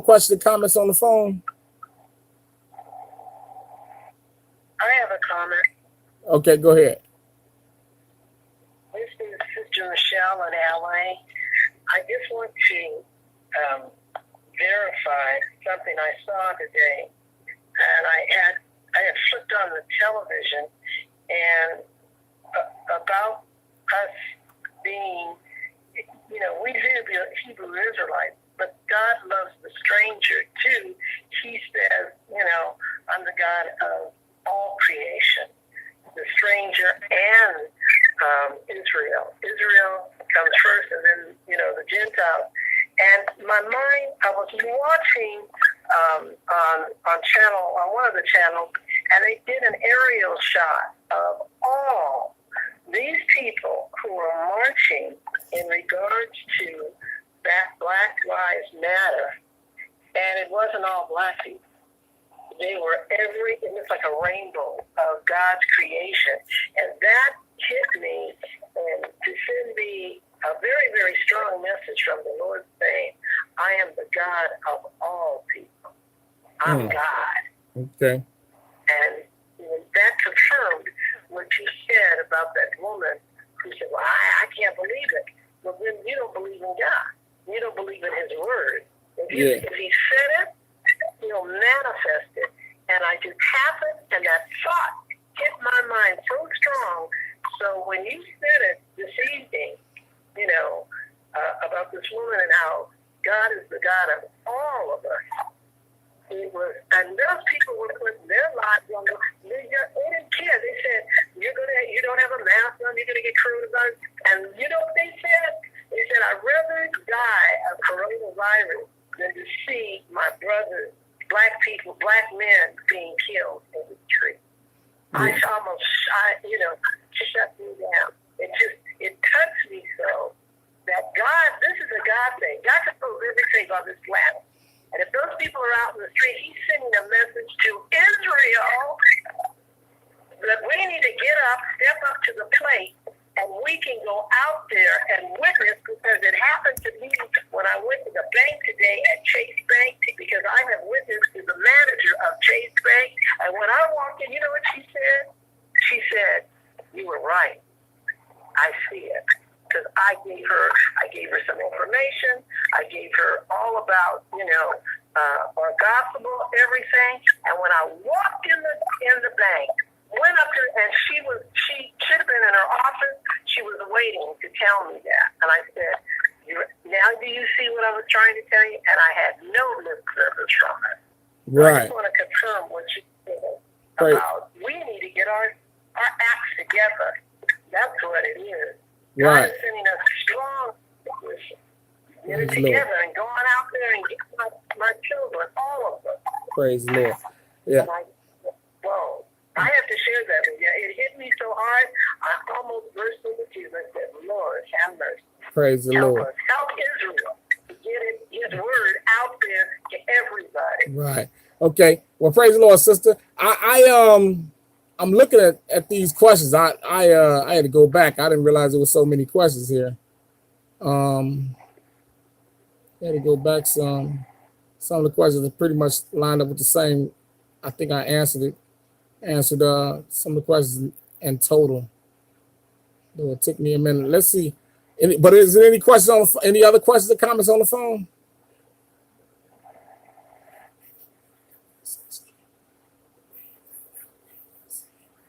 Okay. It's like a comment and a question from Stephanie Yowell. It says, I am half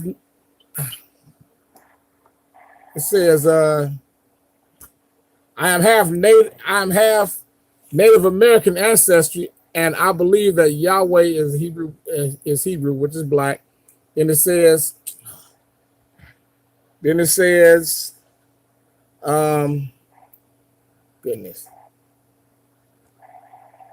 It says, oh my goodness, bear with me.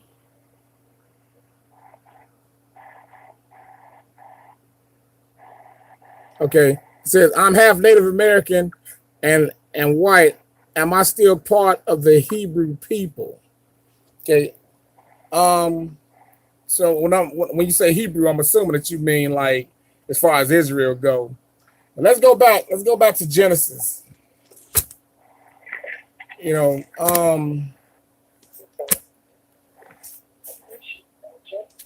Hebrew, like I said, people use the term Hebrew. Like I said, I'm assuming that you mean as far as Israelites go. People say, and I say it too. I think it too until like all Abraham's sons were Hebrews. That's why I would think about you are Hebrew. They Hebrew Ishmaelites. Hebrew. Midianites. No. The Lord in this case just talking about Israel. Of course Abraham was a Hebrew, which is just like basically wanderer. But as far as because I had kind of if you look at the question I had answered earlier when it says when it's talking about how God's the God of all people, but he just starts with Israel. If you come under the banner of what the Lord had, what the Lord set up for Israel, you start keeping his laws and statutes and his commandments. Of course, you want to get baptized in the name of Jesus for the remission of sins of the past, and start keeping God's law, then, you come up under the banner, and you start and you walk in, and you are now walking in the spirit, in short, but let's look at go back to Genesis.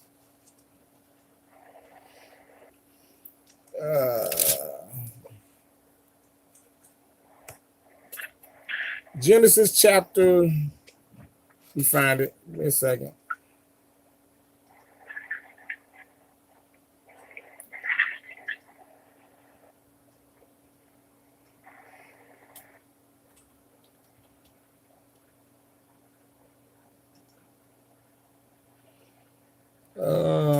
Abraham.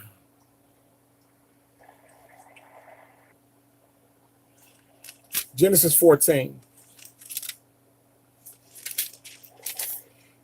Genesis chapter 14, and pick it up at verse Genesis 14 and pick it up at verse when we first see the word Hebrew here. Genesis 14, and pick it up at verse 13.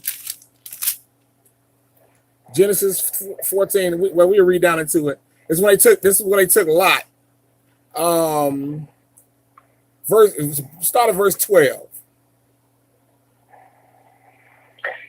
And they took Lot, Abraham's brother's son, who dwelt in Sodom, and his goods, and departed. And there came one who had escaped, and told Abraham the Hebrew. So now he said. So now they took Lot and took his stuff, and then it says, because Lot is his nephew. They said in verse 13, somebody escaped. It said there came one that had escaped and told Abram the Hebrew, for he dwelt in the plain of Mamre. The Amorite, his brother, the brother Icoj. Go ahead. And the brother Anar, and these was confederate Abraham. Okay, so now we see this when I first talk about give the term of Hebrews. We know that eventually Abraham, after Sarah died, we know Isaac and Isaac was born before Sarah died, and then he had the promise, and it was passed on to Abraham. Ended up getting married again, So, but let's go up a little bit. Let's go to Genesis now. Exodus. Let's go to Exodus.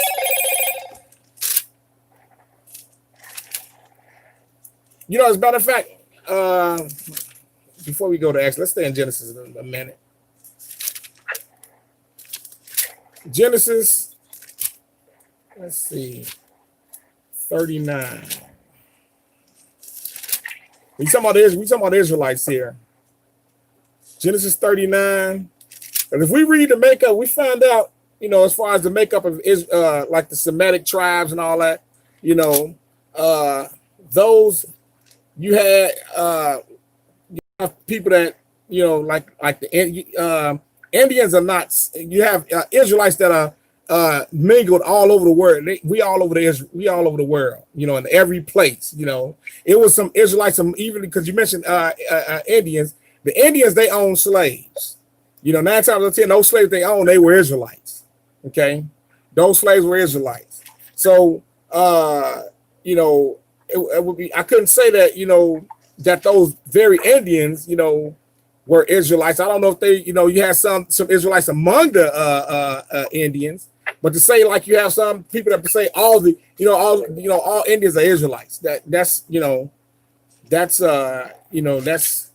We can't say that. Genesis 39. Genesis 39, and pick it up at verse. That's when Joseph ended up getting kidnapped. I mean, after Joseph after his brother sold him to slavery, he went to Egypt. He found favor in the eyes of Potiphar. We know the story. Potiphar took him into his house, and now and his wife, Potiphar's wife, tried to trip on Joseph, trying to claim Joseph raped her. But watch what she called him here. Genesis 39, and pick it up at verse 11. Genesis 39 and 11. Go ahead. And it came to pass about this time that Joseph went into the house to do his business. And there was none of the men of the house there within. Go ahead. And she caught him for his garment, saying, "Lie with me." And he left his garment in her hand and fed and got him out. So now so he ran. He ran out and all that, and after she tried to get him to deal with her. So now she's gonna start lying on him. Go ahead. And it came to pass when she saw that he had left his garment in her hand and was fled forth, that she called unto the men of her house and spake unto them, saying, "See, ye have brought in an Hebrew unto us to mock us. He came in unto me to lie with me, and I cried with a loud voice." Even though we know she was lying, but basically she called Joseph in Hebrew, and which he was, You know, so now we see, and Joseph is one of the 12 tribes of Israel. Skip, and now let's go to Exodus. That term Hebrew is basically it's talking about Israel. It's talking about Israel, talking about the children of Israel.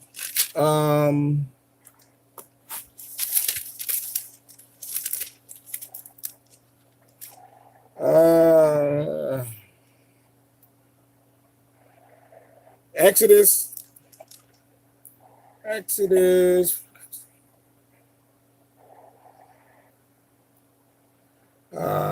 Give me a second. 1 and 19. I'm sorry, what was that? Exodus 1 and 19. Is that it? Let me make sure. Well, that's a good one too. That's a good one too. Go ahead.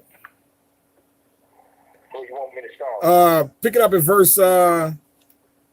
Pick it up because that's when Pharaoh had Israel in captivity when they was slaves, and pick it. Yeah.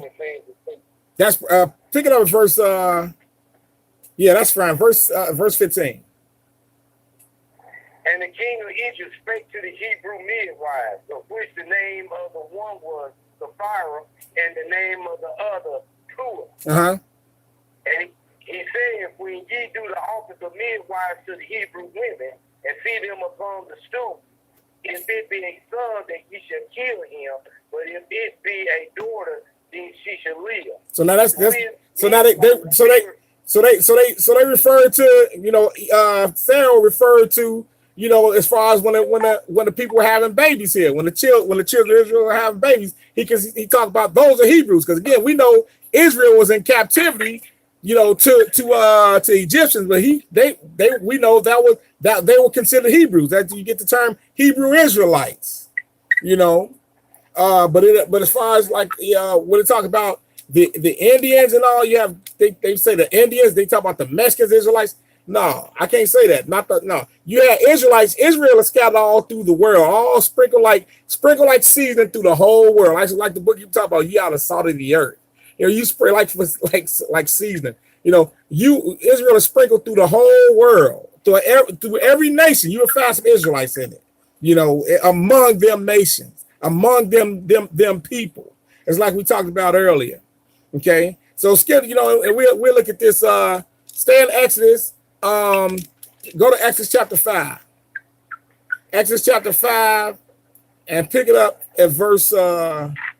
Pick it up at verse 1. Exodus 5 and 1. And afterward Moses and Aaron went in and told Pharaoh, thus says the Lord God of Israel, let my people go, that they may hold a speech unto me in the wilderness. So now he said, go ahead. I'm sorry, verse 2. That'd be good. And Pharaoh said, who is the Lord, that I shall obey his voice to let Israel go? I know not the Lord, neither will I let Israel go. See, he said, so now he said, thus, so he talked about Israel, letting Israel go. But pay attention to verse 3. Go ahead.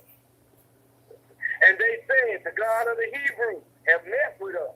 Let us go, we pray thee, 3 days' journey into the desert, and sacrifice unto the Lord our God, lest he fall upon us with pestilence or with the sword. So we see here that when he said, and they said the God of the Hebrews, and who he talking about? He's talking about Israel here, because again, that's where you get the term Hebrew Israelites. So we know he's talking about one group of people, which are Israelites, born from Abraham. With the promise, Abraham from Abraham to Isaac, from Isaac to Jacob, from Jacob to his 12 sons, which was which are Israelites. Then you got and those are the Hebrews, the Israelites. You can't have Indian. You have some. It's just like Israel. We don't know what tribe we from.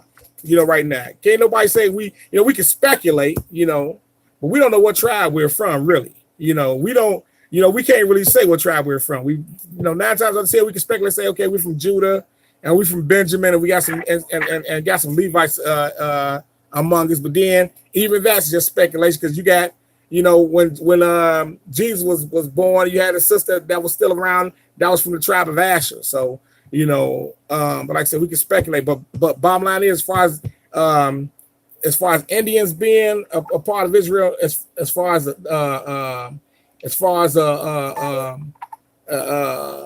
physical Israelites, I can't say that. You know, I can't really say that. But as far as like a nation of Indians, no. You know, but as far as, you know, you could be an Israelite if you know, if you got these curses among you, you know, if those curses are on you, you know, you could be an Israelite, because Israel is sprinkled among the tribes. It's all over the world. Okay. And I just want to deal with that particular part as far as that term goes. You know, you could be, you know, I mentioned it earlier. I did, you know, in the other earlier questions, where you have you know, strangers that's going to be among Israel. If you do what the Lord say do, you know, hey, you know, you can because being spiritual is what's important, the spiritual end, you know.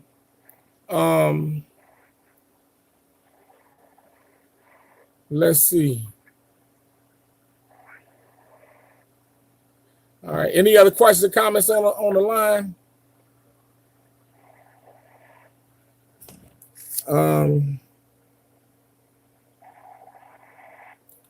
Any other questions or comments on the line?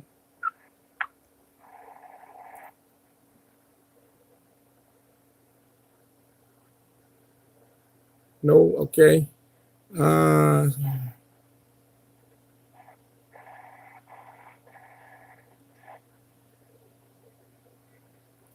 Because what's important, as long as you just make sure that you're doing what the Lord gave Israel to do. Sister Salika asked a question in Hosea chapter 1. Hosea chapter 1. What does Loami mean? Hosea chapter 1.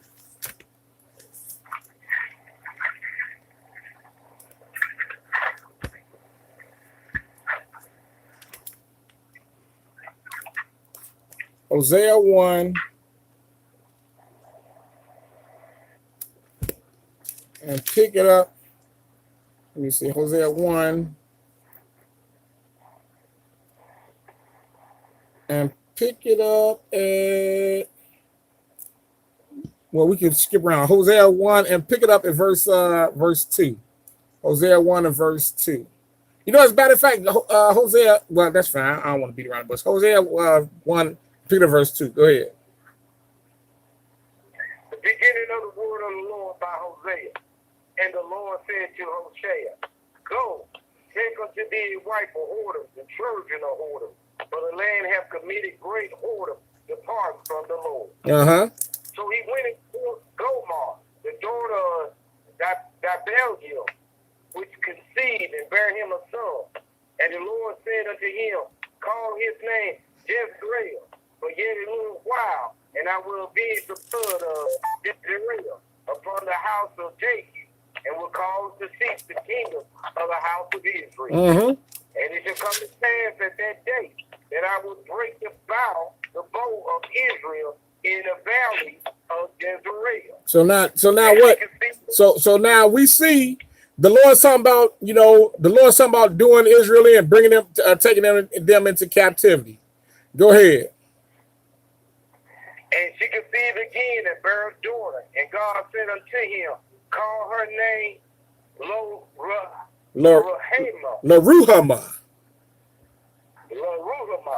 For I will no more have mercy upon the house of Israel, but I will utterly take them away. So basically, Laruhamah means no more mercy, you know, and that's how we look in the day. He said, I will no more have mercy upon the house of Israel. Go ahead. But I will have mercy upon the house of Judah, and will save them by the Lord their God, and will not save them by bow, nor by sword, nor by battle, by horses, nor by horses. That way she had weaned LaRuhama. LaRuhama, she conceived and bare a son. Then said God, call his name Lo-Ami, for ye are not my people, and I will not be your God. So he had a Hosea to go and marry a harlot and have some kids by her. So she went, so he, you know, and so now, you know, the Lord is compared. It's like he compares Israel, how she went out, how how his wife went out there and committed whoredoms, you know, and all this whoredom happened, you know, the Lord, and how the Lord's going to eventually take her back. But in this case, he says, he called Hosea to marry this harlot. And when I had kids, they got her 2 daughters. He said one is called LaRuhama, meaning no more. I will have no more mercy upon the house of Israel. You know, so that basically means no more mercy. Then he said, and after she had conceived that child, in verse 8, he said, now when she had weaned LaRuhama, right, she conceived and bare a son. Then said God, call his name Lo-Ami, for ye are not my people, and I will not be your God. So it basically, Lo-Ami basically means ye are not my people. You know, like basically you are not my people, and I will not be your God. Verse 10. Yet the number of the children of Israel shall be as the sand of the sea, which cannot be measured nor numbered, and it shall come to pass that in the place where it was said unto them, ye are not my people, there it shall be said unto them, ye are the sons of the living God. So that lines up with what we had read earlier. You know, when it said, yeah, you are not my people. Because we've been done away with. Basically, I mean, we've been we seem like we have been done away with. That's what it seems like. But we still, our problem is we don't know who we are. And we refuse to return.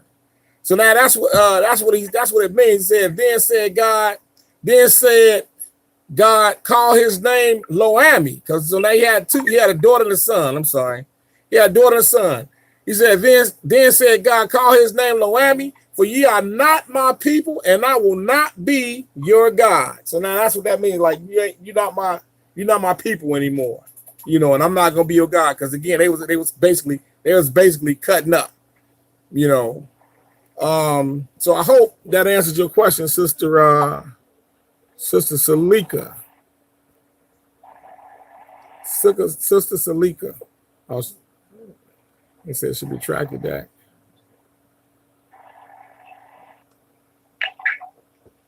And that brother Rude, yeah, right. He posted that very scripture we had just read, which is good, and he was correct.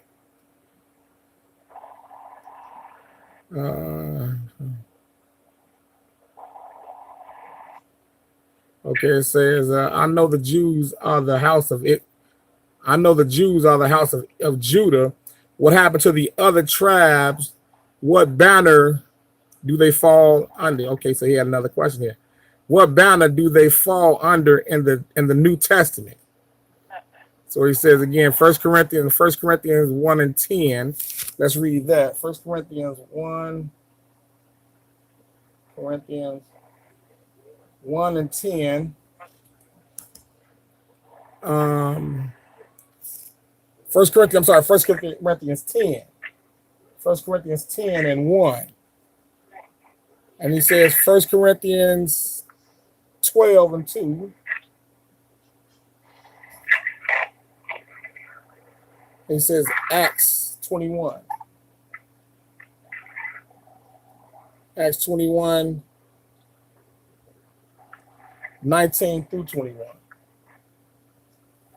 I know the Jews are the house of Judah. What happened to the other tribes? What banner do they fall under in the New Testament? Okay.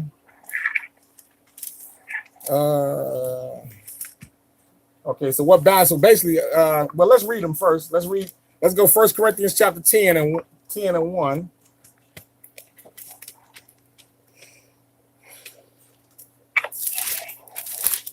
First Corinthians 10 and 1. 1 Corinthians 10 and 1. 1 Corinthians 10 and 1. And you can start there. You can read that. 1 Corinthians 10 and 1. Moreover, brethren, I will not that ye should be ignorant how that all our fathers were under the cloud and all passed through the sea. Okay, so now let's read go over to chapter 12. Chapter 12 and 2. Ye know that ye were Gentiles carried away unto this dumb idol, even as ye were led. Okay, so now we know that's not talking about as far as Israel goes. Because who is he talking to? He's talking to the Corinthians here, which were basically Greeks. You know. And then Acts chapter 21. Acts chapter 21. And when he had saluted them, he declared particularly what things God had wrought among the Gentiles by his ministry. Okay, so and when they heard it, they glorified the Lord and said unto him, Thou seest, brother, how many thousands of Jews there are which believe, and they are all zealous of the law. And they are informed of thee that thou teachest all Jews which are among the Gentiles to forsake Moses, saying that they ought not to circumcise their children, neither to walk out the cup. Okay, so now we touched on this earlier. You know, again, we know that, you know, he's not talking about as far as Jews being Gentiles. He's talking about Israel is sprinkled among the Gentiles. Like we got that, we saw that example in Acts chapter 13, how Paul was preaching to the Gentiles and they were ear hustling. The Gentiles were. He was preaching to the Jews and the Gentiles were ear hustling. And they that's where he spoke and said, well, as a matter of fact, let's read that Acts 13 again. Go back to Acts 13, leave a bookmark there. Leave a bookmark at Acts chapter 21.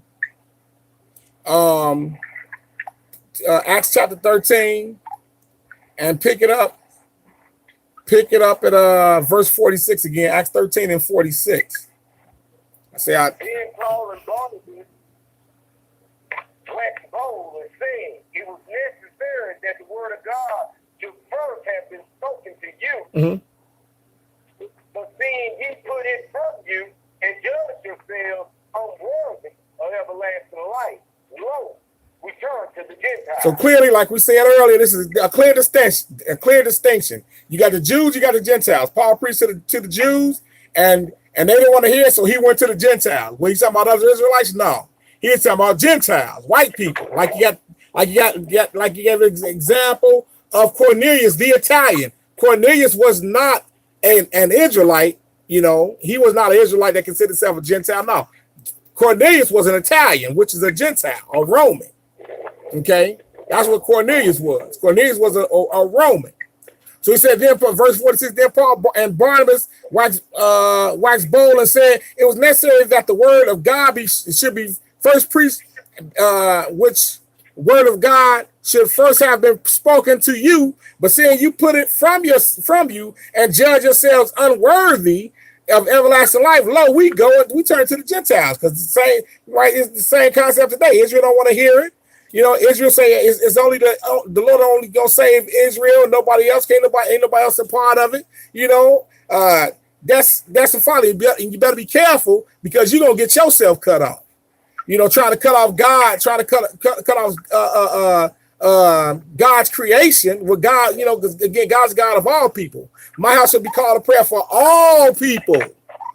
Okay, so now he said, verse 47. Read verse 47, bro. So hath the Lord commanded us, saying, I have set thee to be a light of the Gentiles, that thou shouldest be for salvation unto the ends of the earth. Hold your hand there. Go back to Isaiah 49 now. And then we're going to work our way back. Isaiah 49. Isaiah 49. Isaiah 49. And pick it up. 49, Isaiah 49, and pick it up at verse 5. Isaiah 49 and 5. And now says the Lord that formed me from the womb to be his servant, to bring Jacob again to him. Through Israel not get, though Israel be not gathered, yet shall I be glorified in the eyes of the Lord, and my God shall be my strength. So clear distinction, clear distinction here. He's talking about Israel here. We're talking about Jesus, because Jesus, that's what Jesus gonna come and redeem his people, Israel, right? He's now said the Lord that formed me from the womb to be his servant, to bring Jacob again to him, though Israel be not gathered, because the Lord's going to gather Israel. The Lord's going to gather Israel when he returns, and they're going to go into the wilderness, right? So he's going to gather Israel. He's going to gather Israel at his return. He said, though Israel be not gathered, and we talking about all in the future here, yet I will be glorious in the eyes of the Lord, and my God shall be my strength. Verse 6. And he said, it's the right thing that thou shouldest be my servant to raise up the tribes of Jacob and to restore the preserve of Israel. So he said, I'm gonna do this. He said, I'm gonna do this. He said, it is a light thing that thou shouldest be my servant to raise up the tribes of Jacob and to restore the preserve of Israel. So he got that on the agenda, right? Go ahead. I will also give thee for a light to the Gentiles, that they may see my salvation unto the end of the earth. Oh, he said, he said, I will also give thee a light to the Gentiles, that thou may be as my salvation to the end of the earth. So again, because God, he's the God of all people, of all creation. He's not going to save Israel and everybody else going to hell. That ain't going to be how it's working.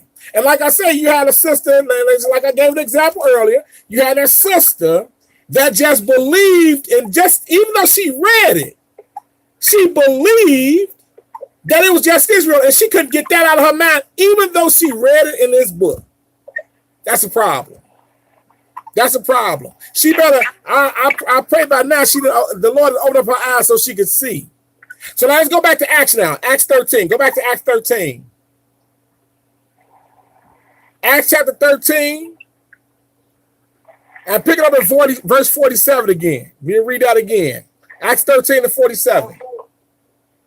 For so hath the Lord commanded us, saying, I have set thee to be a light of the Gentiles, that thou shouldest be for salvation unto the ends of the earth. So we just read that in Isaiah. We just saw that mentioned in Isaiah. Go ahead. And when the Gentiles heard this, they were glad and glorified the word of the Lord. And as many as were ordained to eternal life believed. How did they hear that? They were ear hustling. They were listening outside. They wasn't in there listening with Israel. They was out there listening. They were in the cut. They were in the cut listening. That's how they heard it. So as far as saying that the Gentiles are Israelites, no, that's not what it is. That's not what it is at all. That's not what it is. Give me a second. Okay, now go to Acts. Go back up to Acts 21. Acts 21, and pick it up at verse 19 and read. Acts 21 and verse 19. And when he had saluted them, he declared particularly what things God had wrought among the Gentiles by his ministry. So what is he talking about here? So what is he talking about? He's talking about you got Paul. Paul preached to Cornelius, right? Cornelius was an Italian. He is a Gentile, right? You had Gentiles being baptized. For can you forbid these water? You know, so they got baptized. The Gentiles they believe in, right? So now that's what he's talking about. He's talking about literal Gentiles here. Literal Gentiles. Verse 20. And when they heard it, they glorified the Lord and said unto him, Thou seest, brother, how many thousands of Jews there are which believe, and they are all zealous of the law. Right. So they believe they zealous of the law. They believe they're good. Because now it's funny because you had Gentiles ear hustling, trying to get in, trying to hear the word, But now you got these Gentiles that believe that they done taught that you ain't got to keep the law no more. They didn't kick that out.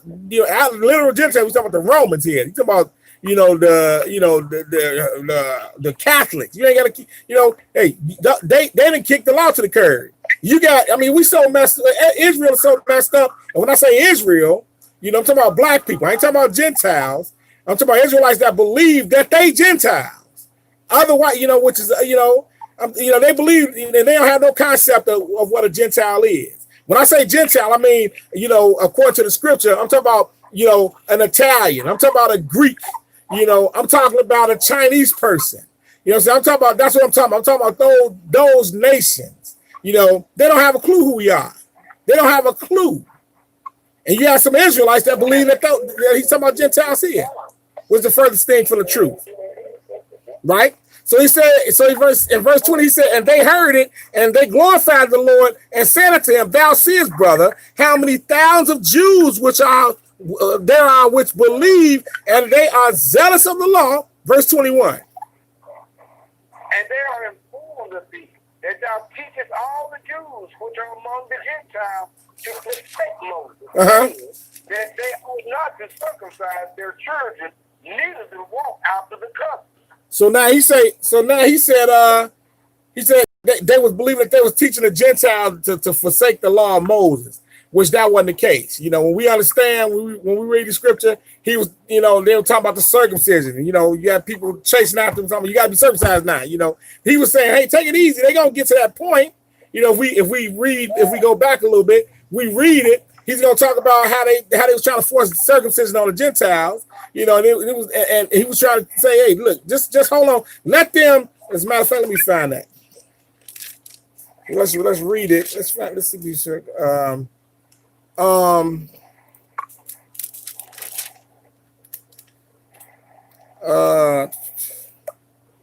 we gonna stay in Acts.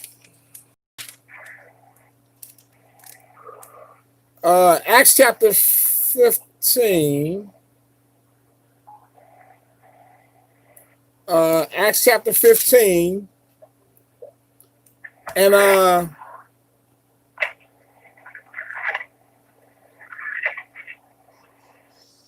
Acts 15, and pick it up at verse.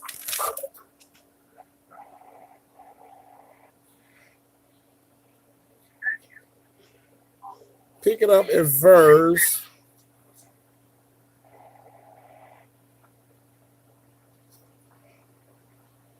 Okay, so Acts 15, and pick it up at verse. Pick up verse 1. We'll start there. Acts 15 and verse 1. Go ahead. And certain men which came down from Judea taught their brethren and said, except ye be circumcised after the manner of Moses, ye should not be saved. Go ahead. When therefore Paul and Barnabas had no small dissension and disputation with them, they determined that Paul and Barnabas and certain other of them should go up to Jerusalem unto the apostles and elders about this question. Right. So now they had preached to these Gentiles. Did the Gentiles start believing? When you read verse 27, you talk about how they how the door had been opened to the Gentiles. Right. So now Paul and Barnabas having they arguing. What should we do with these Gentiles now? One said they need to be circumcised. The one said no, they don't need to be circumcised. Just hold on. So go ahead. And being brought on their way by the church, they passed through Phoenicia in Samaria, declaring the conversation of the Gentiles, and they caused great joy unto all the brothers. Go ahead. And when they were come to Jerusalem, they were received of the church and of the apostles and elders, and they declared all things that God had done with them. But those rose up certain of the sect of the Pharisees, which believed, saying that it was needful to circumcise them and to command them to keep the law of Moses. So now so basically what he's saying, Paul telling them, he said, look, I mean, they going back and forth about circumcision. Paul saying basically, like, hold on for a minute. You trying to put all this on them, just let them ease into it. Like here's a perfect example here where you have, when people come to Bible class, when people come to Israel Church of Jesus, right? Now people already think we crazy, and if you come and the sisters gotta have their heads covered, right? Now you come in there, you know, she ain't got no hair covering on her head. Ain't nobody gonna run up to her and slap a scarf on her head real quick, because first of all, she already skeptical. You gonna slap a scarf on her head. Now she ain't hear nothing about the word. She angry because, hey, you done put a scarf on her head. She ain't even hear the word no more. You just verified how crazy you was. This whole thing is new to them. So that's what Paul is saying here. He said, hey, it ain't that because eventually the sister, she got to get her head covered. She gonna cover her head, but she gonna come to another thing. I gotta cover my head. You just like these Gentiles here. They start learning more and more. They're gonna be like, hey, I gotta be circumcised, and we've seen that time and time again. We've seen that time and time again. So now that's what this argument is over. So now pick it up in verse 7 and read, Brother Mark. And when there had been much dispute, Peter rose up and said unto them, Men, brothers, you know how that a good while ago God made choice among us that the Gentiles by my mouth should hear the word of the gospel and believe. And God, which knoweth the heart, bear them witness, giving them the Holy Ghost, even as he did unto us. And put no difference between us and them, purifying their hearts by faith. Now therefore, why tempt ye God to put a yoke upon the neck of the disciples, which neither our fathers nor we were able to bear? But we believe that through the grace of the Lord Jesus Christ, we shall be saved, even in vain. Go ahead. Then all the multitude kept silence and gave audience to Barnabas and Paul, declaring what miracles and wonders God had wrought among the Gentiles by them. And after they had held their peace, James answered, saying, Men and brothers, hearken unto me. Simon hath declared how God at the first did visit the Gentiles to take out of them people for his name. Okay, so now, what is he talking about here? He's not talking about Israelites here. He's talking about straight up Gentiles. He's talking about straight up Gentiles here. Go ahead. And to complete the words of the prophets, it is written, after this I will return and will build again the tabernacle of David, which is fallen down, and I will build again the ruins thereof, and I will set it up. That the rest of the men might seek after the Lord, and all the Gentiles upon whom my name is called, says the Lord, who does all these things. Okay, we got a lot of background noise. Can y'all mute that background noise? Mute your phones. Okay, so now he's giving all this, and he's telling them, hey, you know, you don't he's saying they don't put no yoke on them, you know, just just slow down some. Basically, he ain't telling them they ain't got to be circumcised. So, but the point is, he's talking about, it's a clear distinction here between it's a clear distinction. He's talking about, in this case, he's talking about straight up Gentiles, like I said, white people, you know, that's been, you know, that have heard the word, and now they're coming in, and they're trying to they learn about how to serve the true and living God. He ain't telling them, hey, you know, don't be circumcised. He said, bring them into it slow. Because they figured out the more they read and they see and they hear, they're going to figure it out, because the Lord's going to, he's going to, just like he poured out his spirit on them, he's going to keep pouring it on them, and he's going to open up their eyes and they're going to see. So he said, verse 17, that the residue of the men might seek after the Lord, and all Gentiles might, upon whom my name is called, saith the Lord, who doeth all these things. So now he's going to give us the sentence, verse 19. Known unto God are all his works from the beginning of the world. Wherefore my sentence is that we trouble not them, which from among the Gentiles are turned to God. Straight up Gentiles. So these are straight up Gentiles. They turn to God. Go ahead. But that we write unto them that they abstain from pollution to idols, and from fornication, and from things strangled, and from murder. So that's good, bro. So now he telling them that's what they need to do, and almost in the law. You know, he just telling them bring it. You know, coming to us slowly. When you hear people say, well, how can I start serving God? How can I start learning about the Lord? Hey, what I tell them, I say, start reading Leviticus, start reading Leviticus and start trying to do Leviticus chapter 19. Start there, Bring them into it slow, and start keeping the Sabbath. If they got enough faith to do that, the Lord gonna start giving it to them. He gonna start giving it to them. So, as far as the rest of the tribes of what battle they gonna fall under, they all gonna fall under Israel. You know, that's what they gonna, you know, as far as Israel, as far as, you know, because he mentioned as far as Judah goes and all the rest of the tribes, because we know who the Jews are, right? So now, so that's what I have. But I hope because that was this brother Rude yet right. You know, I hope that answered your question that we had. You know, I hope that answered your question. Do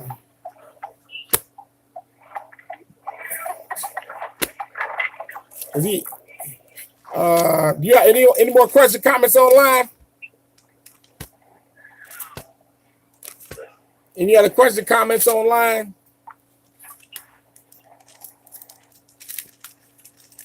Any other questions or comments? Okay. All right, let's look at Matthew 4 and 14, because he put this up here too. Matthew 4 and 14. I'm hoping you not one of them brothers talking about where you speaking of, you know, you calling yourself a Gentile. If you're an Israelite, you believe that these are Gentiles, that Israelites are Gentiles. Hopefully that ain't the case. But Matthew 4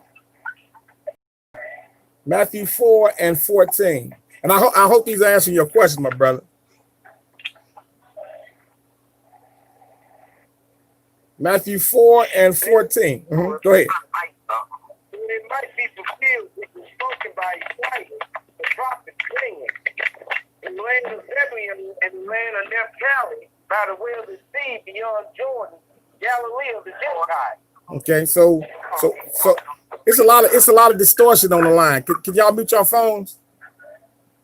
Can you mute your phones? Okay.